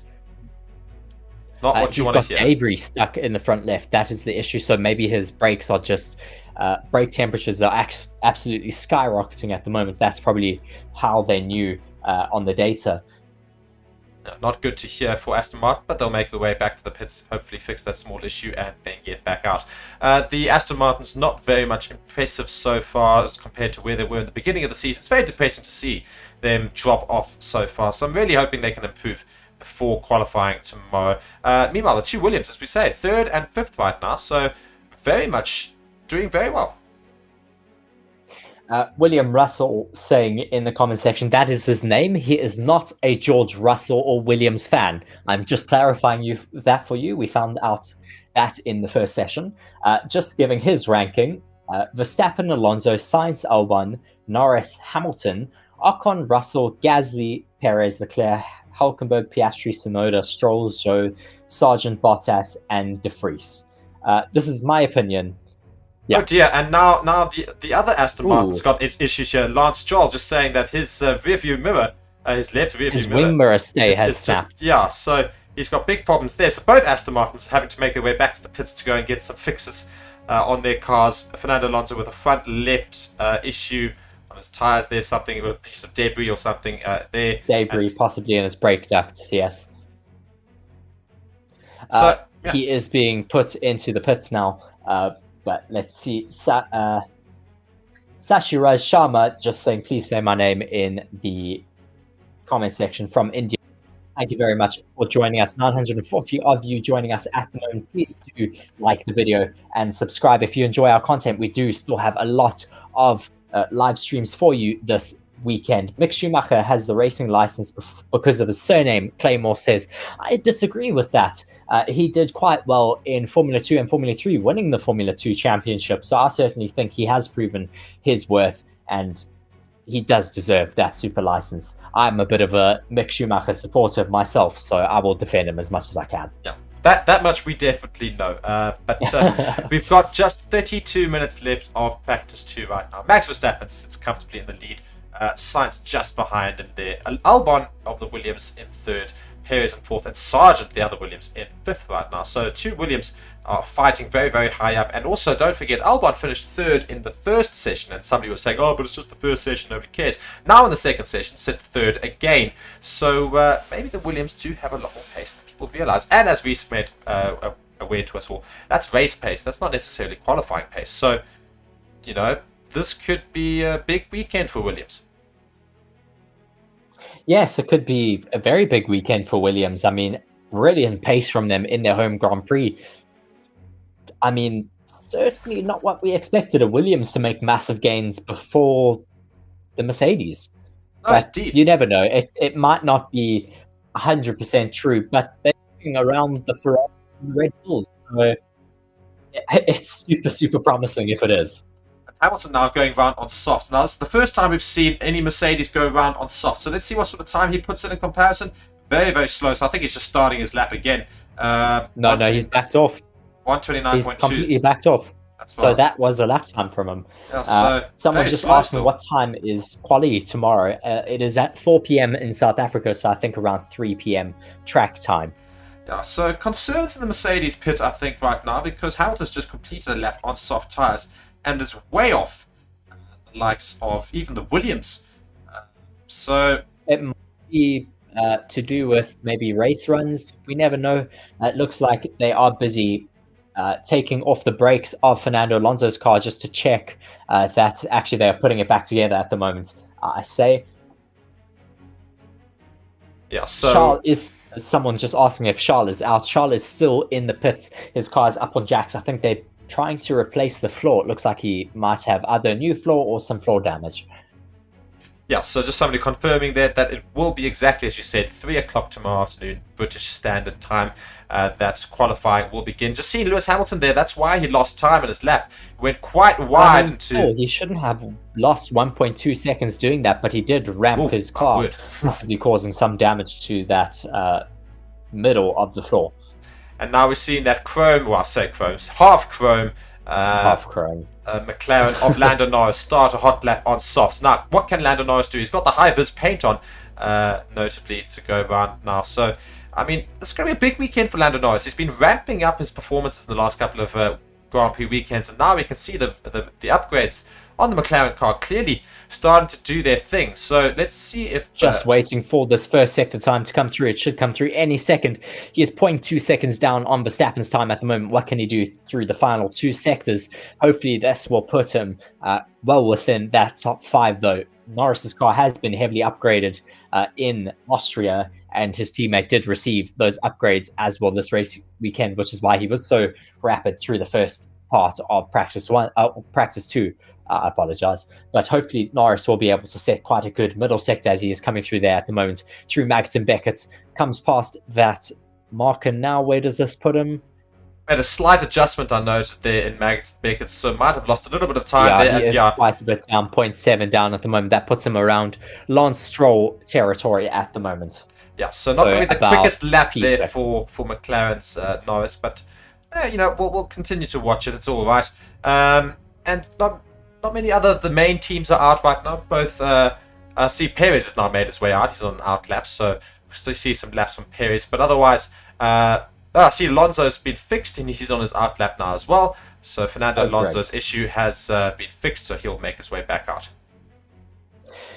Yeah, I mean, I think Norris is not on an honest run at all there. Just listening to the commentators saying that he was upshifting a little bit early there, possibly just not pushing it as hard as he really can. Maybe also on a bit of a high fuel run because of the fact that we didn't necessarily see him being as hooked up as we've seen Piastri being. Someone also just saying, join newly, why has Leclerc not been driving yet? Leclerc is unfortunately up on the jacks at the moment. A lot of work going on his Ferrari at the moment. Hopefully they will be able to fix whatever the issue is. It looked possibly like a new floor because all of the mechanics were blocking the view of the pits. So that's normally when they have a bit of a high intellectual property part being taken off of the car that they don't want people to see. Watching a replay here of where they put the high-vis paint on cars here, so just seeing how they did it to Lando Norris' car. It's very interesting, the whole concept behind it. So I mean, it's the concept behind using high-vis paint to go and see where how the aerodynamics are going around the car. It's an interesting concept they applied. So I mean, I also find it interesting that you can just put paint on the car and then just so easily wipe it off at the end, and doesn't make any damage to the car. I mean, it's quite interesting. Yes, it is very interesting. I mean, a lot of the teams do use it down the grid. We see now Perez, I think, doing some race runs on his soft tires. Interesting to hear, though, as well, that the chrome livery is a little bit heavier than usual. Obviously, there's more paint on the car than usual because they normally run a full carbon setup. I doubt that will be causing Lando to be so far off the pace. It's interesting, though, then you go into a special livery that you actually added weight to the car, in which case you technically made the performance worse. I mean, it's obviously not really that much all about marginal gains, though. Yeah. So any gram of weight on the car does make a difference. Ariane here saying, who do you support, Reese? Well, it's actually to both of us, but I'm just asking you first. Well, I support a lot of drivers. I don't just support one. I'm, of course, a Max Verstappen supporter, but I also support Charles Leclerc, Alex Albon, Mick Schumacher, Fernando Alonso. I highly support as well. He's been doing great this season. So glad to have him in a very competitive car. Who else do I support down the grid? Lando Norris as well. Being glad to see him having some standout performances as well this year. Yeah, and I'd probably go and say, look, I've been a Red Bull fan for many, many, many years. But I still love Ferrari, of course. You can't not like Ferrari. It's Ferrari. Aston Martin have been a great new team, and I'm very much looking forward to seeing them hopefully do a bit better than they have done these past couple of weekends. Yeah, I still like Charles Leclerc, and obviously Fernando Alonso is one of my favourite drivers. So, yeah, those are sort of my drivers at least. But there's an interesting conversation that could be had here, just basing it off of this comment here, saying, I think the worst car is probably AlphaTauri or Alfa Romeo. Now, my personal opinion, what do you... I've got my own opinion on this, but it's probably a good discussion topic. Who's probably got the worst car on the grid? I agree. It's the AlphaTauri. I think they are very far off the pace. We have seen them and the Alfa Romeos fighting for that bottom spot. But it used to be Logan Sargent in that Williams, but it seems like they've got a lot more pace now this weekend, so they're not going to be that bottom car anymore. Yeah, and also Alex Albon has been helping the Williams car get up. So as a constructor team, Williams do definitely perform a little bit better than the likes of Alfa Romeo or AlphaTauri. I'd probably say, actually, funny enough, AlphaTauri is probably worse than Alfa Romeo, but it's very slight. A massive upgrade package this weekend. I think the reason, though, that AlphaTauri is struggling is also down to the fact that Nick de Vries is not gelling well with his car. Yeah, so I think Alfa Romeo also, it's an interesting one when we go back to Alfa Romeo. As somebody points out, nobody seems to talk about them when we talk about bad cars, and it's a good point because Valtteri Bottas is there, and we know that he's a very good racer, and Guan Yu Zhou has also, I think, proven that he can do the business. But the problem is, as a result of both drivers not really being under the microscope, people just seem to forget that their car is really not very good. Yeah, I mean, it's interesting to see out there on track. We do have George Russell now in the pits, as well as one of those Williams. I think it is Alex Albon coming into pits because we have Sargent on an outlap at the moment. Apparently, the issue for Charles Leclerc is an electrical issue, according to Ariane in the comments. So that would make sense as to why he has not come out for quite some time. Indeed, and we've only got 22 minutes left of the session, so they've got to really fix that electrical problem as quickly as possible if they want to get some data in on Charles Leclerc's car, but otherwise they're going to risk losing the entire session to repairing the car. So Logan Sargent now starting another hot lap on those softs. Can he improve upon his time? He currently sits 5th fastest in this session, so a very good drive from Logan Sargent earlier. Can he improve upon it now? it's going to be very, very interesting to see. And somebody, and I think it's Tia, that's saying, why don't you let Reese do the Bitdefender thing? Well, I would, except I don't think he's got the readout, so I'm going to just go back to Bitdefender, I'll our leave partner. that to Mark. So yeah, I'm just going to go back to them, and we're talking here, we're using microphones and otherwise, and sometimes people might just decide to be listening in on you and you wouldn't even know. But with Bitdefender, you can avoid that. Regain control over your own devices with Bitdefender's microphone monitor. Use it and you can see what apps have access to your device's microphone and when. If you want to learn more about Bitdefender's microphone monitor, then please click on the link in the description or in the chat. So again, a big thank you to Bitdefender for sponsoring this weekend's Great British Grand Prix watch-along here on Forever Motorsports. And again, if you're new, as I do see 1,000 people now watching the stream, welcome to all of you. If you are new, please like the video, comment where you're watching from, or otherwise ask us some questions, and turn on notifications so you can be notified about all future uploads. We will be doing all of these sessions this weekend. A good question from Taya, my #1 fan in the comment section, just saying, do we have more information about the Apex cars? For those of you who don't know, we have a 11th Formula 1 team on the grid this race weekend. They will not be competing in the race or in any of the practice sessions or race sessions, quali sessions.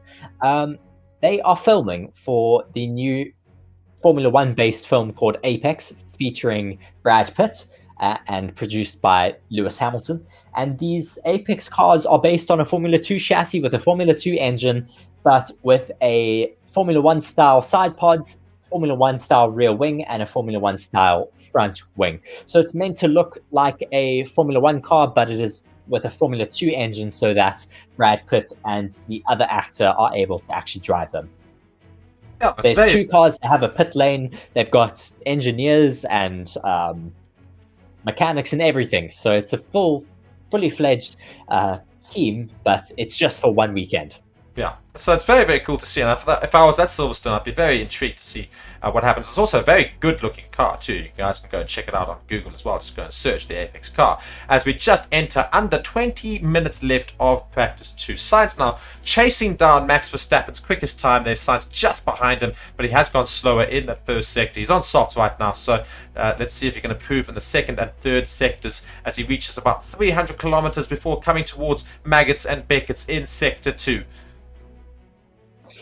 Yes, I think he is on an old set of those softs and just doing some race runs and seeing how long these tires can last for the race on Sunday, possibly, because we could be getting some similar conditions to what we have now. Indeed, and we can see that he is very much... Sorry, yeah, you can see... asking in the comments, would the actors need training to drive the car? Yes, I think they did get some practice in these cars, possibly at a different circuit. I definitely heard that they did have practice before coming here to Silverstone this weekend. Sorry, Mark, carry on. No, sorry. I'm just reading some of the comments and otherwise some news and just a couple of rumours talking about Alex Albon actually going to Ferrari when Carlos Sainz's contract might end, which is obviously, of course, next year. And I'm not quite sure that's necessarily going to happen, considering he's contracted to Red Bull. I think Red Bull might very much be eyeing him at the moment for that second seat in their main team. Of course, Albon is signed to the Red Bull contingent, but maybe Ferrari do make a... Sorry, yeah. He may be driving for a Williams-based or a Mercedes-based team, but he is still a Red Bull driver. They don't let him know any of the information about those engines.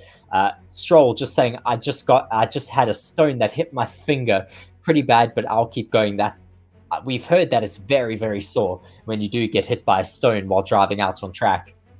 Yeah, I mean, I can imagine there's going to be a serious bruise, and otherwise it could even lead to a fracture. I mean, that's quite an interesting thing that you don't even think about when you consider these drivers going around. You forget that you can be hit by those sort of pieces of debris or otherwise stones being flicked up by cars in front of you and other things. So, yeah, unfortunate for Lance Stroll to get hit there, but I'm sure he'll be fine. As now Perez is starting a fast lap on softs. I don't quite know what fuel load he's running or whether they're old or new softs, but let's see how quick he is compared to Max Verstappen's time. He currently sits 4th on the log, well, for the session at least. Yes, let's see what Sergio Perez is able to do. I don't know if he is on a new set of softs or possibly a used set. So if he is on a used set, he won't be putting in any great sector times. Let's just see he's coming across that first sector marker around now. He is 1.9 seconds down, so he is not on a flying lap at the moment. possibly just another race sim. Lots of people commenting at the moment. Thank you very much. Someone's saying Latifi is still the greatest of all Formula Goat 1 drivers. Tifi. Yes, Goat Tifi. We love it. We love Goat Tifi. Yeah, and there's an interesting concept. Do you think Daniel Kvyat will return to Formula 1? Daniel Kvyat? No, I don't think so. Someone's saying Kimi Räikkönen should make a 2024 driver he's not comeback. coming back. I would love to have Kimi back in the grid, but unfortunately he is now doing other endeavors, mostly following around his younger son and getting him ready to become the next good Formula 1 driver. He's in karts at the moment. Hopefully he'll get into Formula 1 one day. I just hope the relationship Another with his son is... So, yeah. He'll probably also be just as dry as his father, so it would be quite funny to have him in Formula 1. I know, I'd love to see another Raikkonen on the grid, and I think I'm just as long as I just hope that Kimi's not going to be as tough on his son as, of course, Max Verstappen's dad was on him. We can see many things and stories about it, and I do think it's probably it's a tough relationship that Max Verstappen has with his father. His father, of course, a previous F1 driver as well, and I think he very much decided Max was going to be the next best thing, and yeah, I mean, you can hear some of the stories about it, and it's just it's I mean, it's worked. Max wasn't allowed to play any other sports as a kid. He was left at a petrol station once by his father because he lost a race. Yeah, his dad was brutal towards him. It worked, but at what cost? Yeah, that's exactly the thing. Yeah, it's quite sad. Yes. 15 minutes left of the session. Fernando Alonso starts a hot lap on medium tyres, so we're not going to really see these times drop. As you can see, the fastest times, the grid will pretty much stay as it is for practice 2. We're starting to near the end of the day's racing. Fernando Alonso, as I say, on the medium tyre. I think everybody else is also going to come out in some different tyres. So let's just keep it going back to the comments here. And what has happened with Charles Leclerc's car this session? We know exactly an electrical issue apparently, and they're having to fix the car. I don't think it's going to come out before the end of this session either.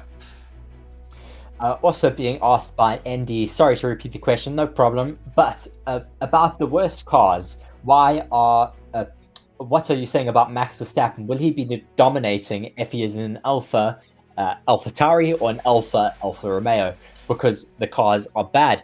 I mean, I think he'll certainly be able to get the absolute best out of the car, but he wouldn't be able to fight at the top of the grid. Of course, Max is in his absolute prime at the moment, but without the car, he wouldn't be able to do what he is doing. I completely agree with that. But if he has a car that is able to get at least into the top 10, I think he will be able to fight for that P1 position. Yeah, I mean, I still think he'd be fighting it out in the middle of the order and certainly challenging people around, but he wouldn't be anywhere near the very top of the grid, of course. The cars do play a large part in that. But yes, of course. The best constructors always choose the best drivers as well. It's not like you can have a brilliant car and then have an average driver. You still have to have the best drivers of the lot. So I still think Max Verstappen's argument as being the best driver on the grid still stands. Not necessarily saying he is fact, but I certainly think him, Lewis Hamilton, Fernando Alonso, certainly fighting it out for that top spot. Yes, I certainly think that. Just some more comments about Max Verstappen's fractious relationship with his father, saying apparently he also had no vacations as a child except for Christmas. That's brutal if that's true. Of course, don't know if this is true, but yeah. Oh. There you go, Reese. John is making a great suggestion there that you would love. Williams should drop Logan for Mick Schumacher if his performance Yes, I did see that, and I definitely agree. Logan, I mean, unfortunately, he's doing quite well today, up in P5, so I don't see that happening anytime soon. No, but I do think De Vries, currently sitting in 19th position, could very much be looking at a replacement. I mean, I really want to see Mick Schumacher getting into a Formula 1 car because, I mean, it will be good for the sport to have that name back for sure. I'm also just a big supporter of Mick, so I'd love to see him back in a Formula 1 car. I mean, I suppose, you know what I'm going to do? I'm going to go and do something fun and you guys can have a laugh with me as well. I'm going to go set a new poll. I'm not going to tell you what the poll is until I put it up, and I think you guys are going to enjoy this. But Reese, you should just take us through the rest right now. And currently, a lot of people putting in some race simulations at the moment. Lando Norris with some great race pace on the hard type, only 5.5 seconds off of the fastest time at the moment. I've seen a lot of people on our old test of softs setting times that are 6 seconds down on Max Verstappen's fastest time. So looks quite competitive at the moment, at least in race pace for Lando Norris. Lots of people also saying in the comment section a bit of support for Mick Tara, saying Mick deserves a midfield car at least. I certainly agree. Just give him an opportunity to prove himself in Formula One, because his first rookie season, I don't necessarily think was too indicative of his pace, because that car was absolutely ridiculous. It had absolutely no upgrades throughout the entire season. And yeah, the car was at the back of the grid that whole year. In 2022, I think it was, 2022, then his last season in Formula One, his car as well just was not very strong, and Haas just wasn't a very good environment for him either. He didn't have a lot of support, and as a driver, you have to have a lot of security in your seat to have that confidence in the car. We've seen how, I think possibly with Perez, with that doubt over his seat, it has certainly affected his confidence at the moment. I see Mark has now got his poll up. Yes, my the question is, who do you want back in Formula One? Latifi, go Tifi. Mick Schumacher, Mazepin, no, or Danny Rick? So you see, my thing is, people are taking this question far too literally, and they're going and voting Danny Rick, of course, because probably the best driver of the lot there, of those four, at least historically, definitely, and that's the genuine answer. But nobody's taking up my joke here. I mean, I don't know who I want between Gotifi and Mazepin, because, I mean, both provided some great entertainment. Mazepin is a DJ now, leave him. No, but Please. exactly. He's not spinning the DJ decks, so he's really rocking it out there, living up to his name. But I think, Danny Rick is the boring option, because what does that do to Formula One? It doesn't improve the current grid. It doesn't make it better to watch. Having Gotifi or Mazepin definitely makes it far better, because then you're guaranteed a safety car every race, just some spins, some takeouts, Now it's interesting. Yes, I mean, I don't want him in the sport, no matter what you say. He's too dangerous. He pretty much tried to kill other drivers by weaving across the track, pushing them into braking zones. He's not safe. I don't want him in the sport. Yeah, end of story. I know. Don't get me wrong. Some people just talking about Charles Leclerc, though, at the moment. He is still in the pits, a dismal session for the second Ferrari. Charles Leclerc has not set out a time because of an alleged electrical fault on his car. Yeah, so bit of a problem there with regards to Charles Leclerc's car. So hopefully they'll have it sorted by tomorrow. I'm sure they will, but really not good that they've lost this entire session, as we've got 9 minutes to go in the session before the end here. So not good that they've lost all that time. There's a good comment here from Groundy in the comments saying, Latifi for safety cars. Yes, he can drive the safety car, Mark. How about that? No, I think you were saying have Latifi back for the to get safety cars. But yeah, maybe he'll... That's true. He can just drive the safety car, though. But driving the safety car, I mean, that could also be very entertaining, because he'll suddenly just brake check Verstappen behind him, and Verstappen will break his front wing. I think that'd be very interesting to see. Yeah, I mean, it's funny things that we can talk about in the votes. Again, just keep going, participating in that poll. Let's go make that poll interesting. Go and make it interesting. But 8.5 minutes left here. Good prediction from Harsh Verma in the comments saying De Vries out of Formula One, Daniel Ricciardo to take that seat at AlphaTauri, Mick to McLaren, Lando to Red Bull. Very, very bold predictions, but you never know. I don't see the Lando to Red Bull part. That's my biggest issue, and I don't see Mick to McLaren either. I think definitely that Mick Schumacher will probably get into an F1 car again in the next couple of years. I do think he'll get a seat back. Which team is going to be very interesting. But, I mean, maybe, I think it's more likely that Alex Albon moves into a different team, and then as a result, Mick Schumacher takes that Williams seat.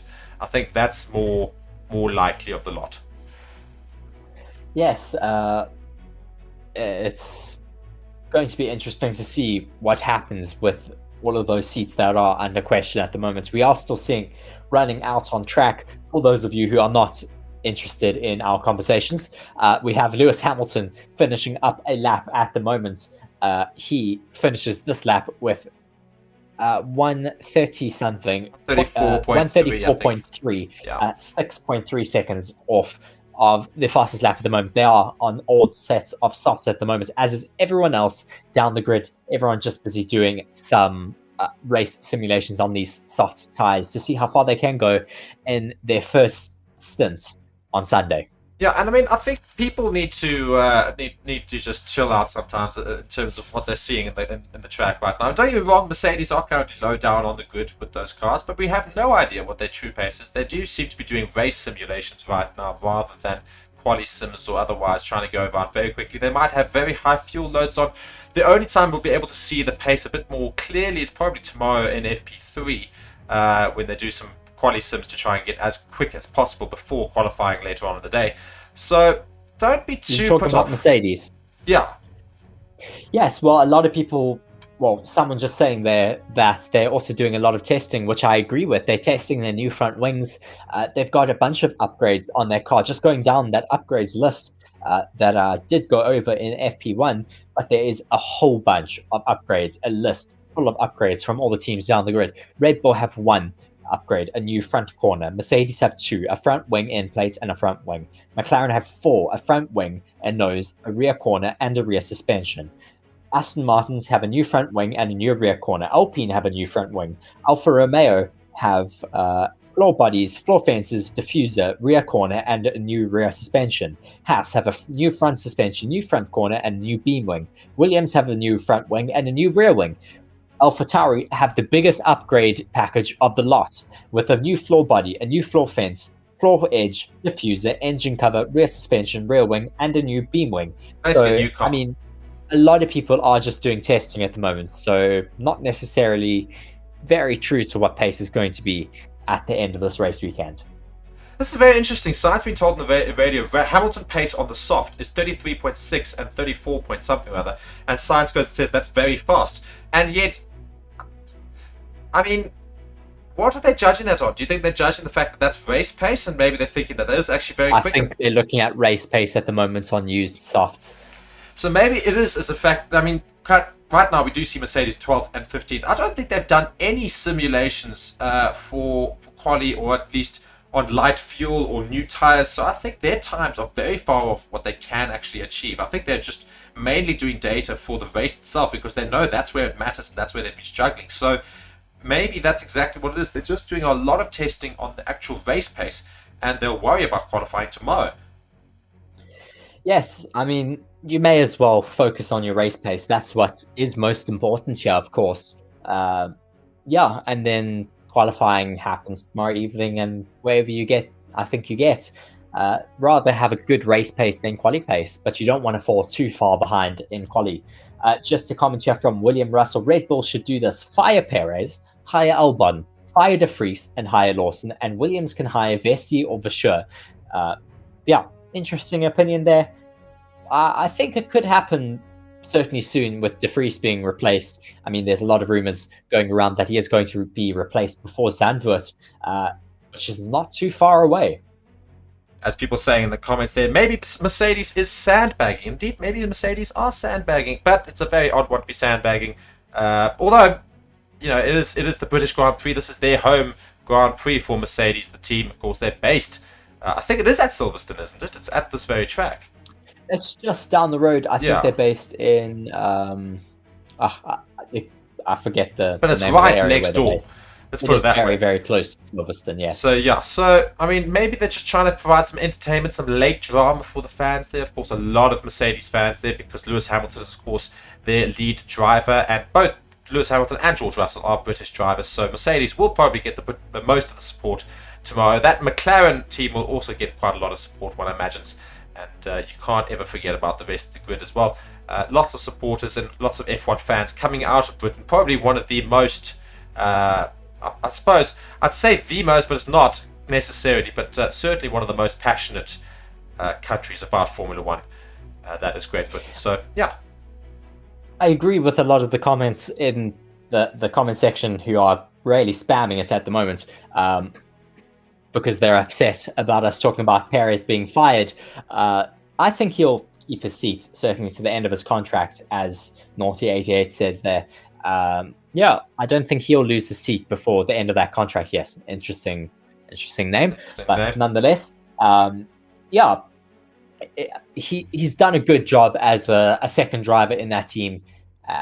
I think Red Bull will be happy as long as he is performing as close to Max Verstappen as is possible. But yeah, I don't think he'll be losing his seat just yet. Someone also saying there that, do we think that Lance Stroll would ever lose his seat? Because it would be nice to see some other drivers who've been performing quite well, like Alex Albon, in that seat. I mean, as we keep going back to it, the issue is with Lance Stroll is that his father is the owner of not just the Aston Martin F1 team, but of course Aston Martin full stop.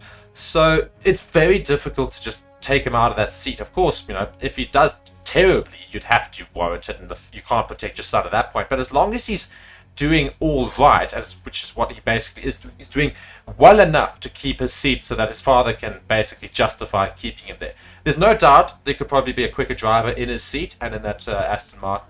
He's sometimes shown that he can do it. Don't get me wrong. I mean, this is not me hating on Lance Stroll. He definitely is not a bad driver. But are there quicker drivers on the grid? Most probably. He's not a bad driver at all. I mean, he's had some great performances in the junior formulas. But, I mean, is he deserving of that seat at the moment? Not necessarily. I think he definitely deserves to be in Formula One, but not necessarily in such a competitive seat, because he is. Well, we say that, but he's above his teammate at the moment.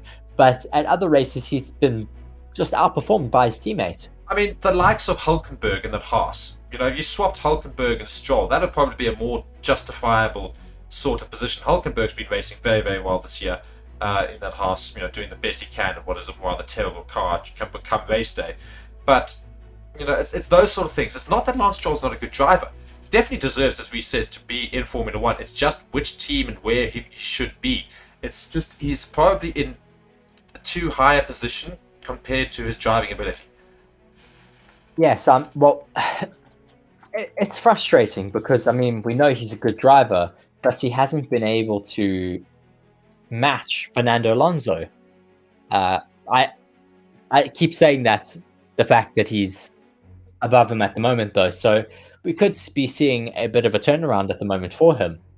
Indeed, and now we've just finished Practice 2. Practice 2 is now officially over, so we have the final standings for you here as everybody's going to come across, and of course yellow flag in sector 1 being shown just for slow cars, one imagines, as we get to the end of Practice 2. So that finishes off the day, and yet again Alex Albon finishes in third position. We have a Nick de Vries crashed out. His front right looks like it is popped there.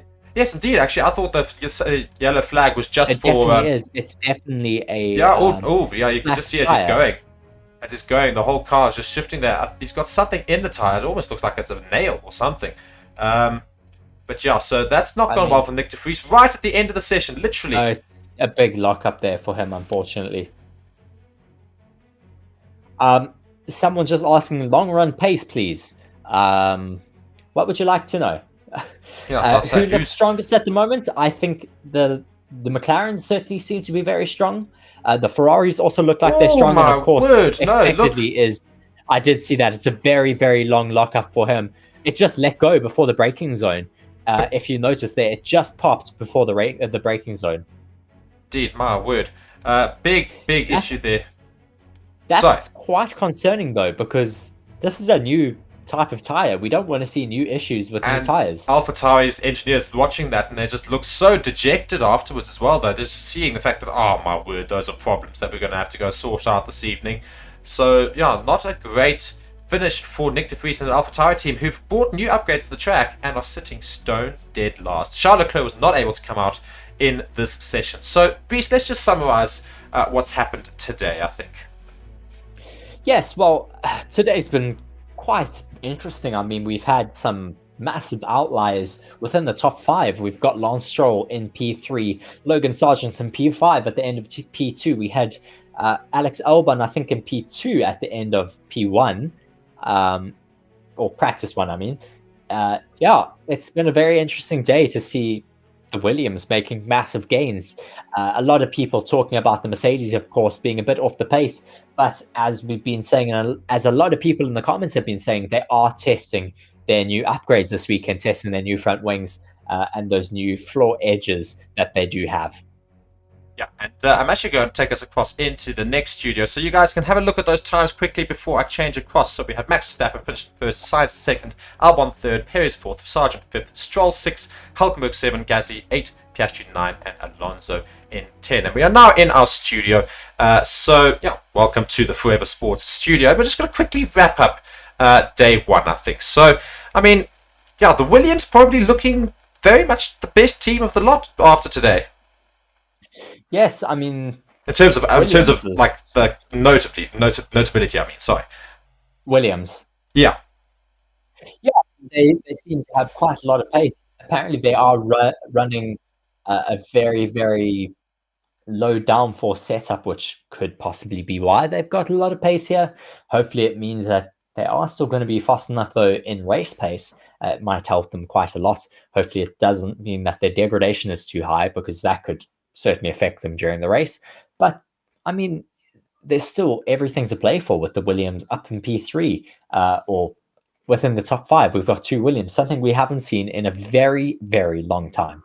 Yeah, so both Williams of Albon and Sargent, 3rd and 5th after that session. Alex Albon finished in 3rd in the first session. So those upgrades clearly working, and I'm really, really keen to see what they can do in qualifying tomorrow. Sainz finished just behind Verstappen's time after their quick lap attempts, literally 0.022, I think, seconds behind Max Verstappen. So literally almost identical pace. So fantastic drive there from Carlos Sainz. His teammate Charles Leclerc was unable to finish or do anything, in fact, in practice 2. He had an electrical issue, supposedly an electrical issue, which didn't allow him to get out into the track during that entire session. Both AlphaTauris rather poor at back there. Haas is very split. Hulkenberg 7th, Magnussen in 17th after practice 2. So, yeah, I mean, any other notable things you noticed after today? Well, we've been asked about McLaren's pace. We haven't spoken about them just yet. McLaren seems to have quite a lot of pace in the first half of this session. I mean, Oscar Piastri going fastest at one stage. I don't think we can count them out just yet. As I said already, their race pace seems to be quite strong. Hopefully they'll be in contention as well this weekend. I don't think they necessarily showed their true pace here today, but it could be quite interesting. Yeah, I mean, it's all up in the air, I think, at this point, because also Mercedes, who didn't seem to be very quick today in 12th and 15th in the second session, and the first session were also quite low down, but we do believe they only did race simulations. They didn't do any sort of quali sims or otherwise going around very, very quickly. So they were averaging about 133, 134 for the race pace. So maybe we'll see tomorrow in practice 3 how quickly they do actually get around the track in a quali sim. And I think they might actually surprise a lot of people, including myself, with regards to how quick they might be. Just an interesting comment here from someone in the comment section, just saying about the fact that it's not impossible for a team to hold their second driver back with their setup. I think also just pushing towards the fact that possibly some people are saying that people are doing it with Sergio Perez because Max has a clause in his contract making him the number 1 driver. I think that has more to do with the strategy and the way that the team is based. They are always going to be pushing for their number 1 driver to make the race win, but it doesn't necessarily mean that they're going to compromise their second driver with Perez. I mean, he was super, super competitive in the first half of the season and has kind of just fallen back a little bit, which is common throughout the season because it is very long. It puts a lot of pressure and a lot of strain on the drivers, but it just shows how competitive Max still is. Yeah, and the last team I want to talk about before we wrap up the stream, that is Aston Martin. Of course, we can also say Red Bull, fairly comfortable, nothing much to speak about there. 1st and 4th with those times. I think they'll be very quick tomorrow. But Aston Martin, Stroll at 6, Alonso in 10. Are we concerned about them, or do we also think they're holding back a little bit of pace? I'm slightly concerned. I mean, I'd like to see them a lot further up, but hopefully they are just holding back a little bit and they'll be able to show us what they do have tomorrow.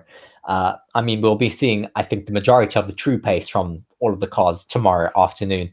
In qualifying, of course, but we should get a little bit of an indicator in FP3. So please do be sure to subscribe so you do get the notification when we do go live for free practice 3 and qualifying tomorrow afternoon. Yes, indeed. As Reese says, please be sure to subscribe to the channel, like the video, turn on all notifications so that you can be notified when we start our streams. And once again, a big thanks to the big group behind me and to my left and right and everywhere, Bitdefender, for sponsoring this weekend's watch along on the channel here, Forever Motorsports. So from me, Mark, and from Reese, we're going to bid you a farewell. We'll see you tomorrow for free practice 3. Yes, I know. She's very upset. But yes, guys, thank you so much for watching. We're going to catch you tomorrow.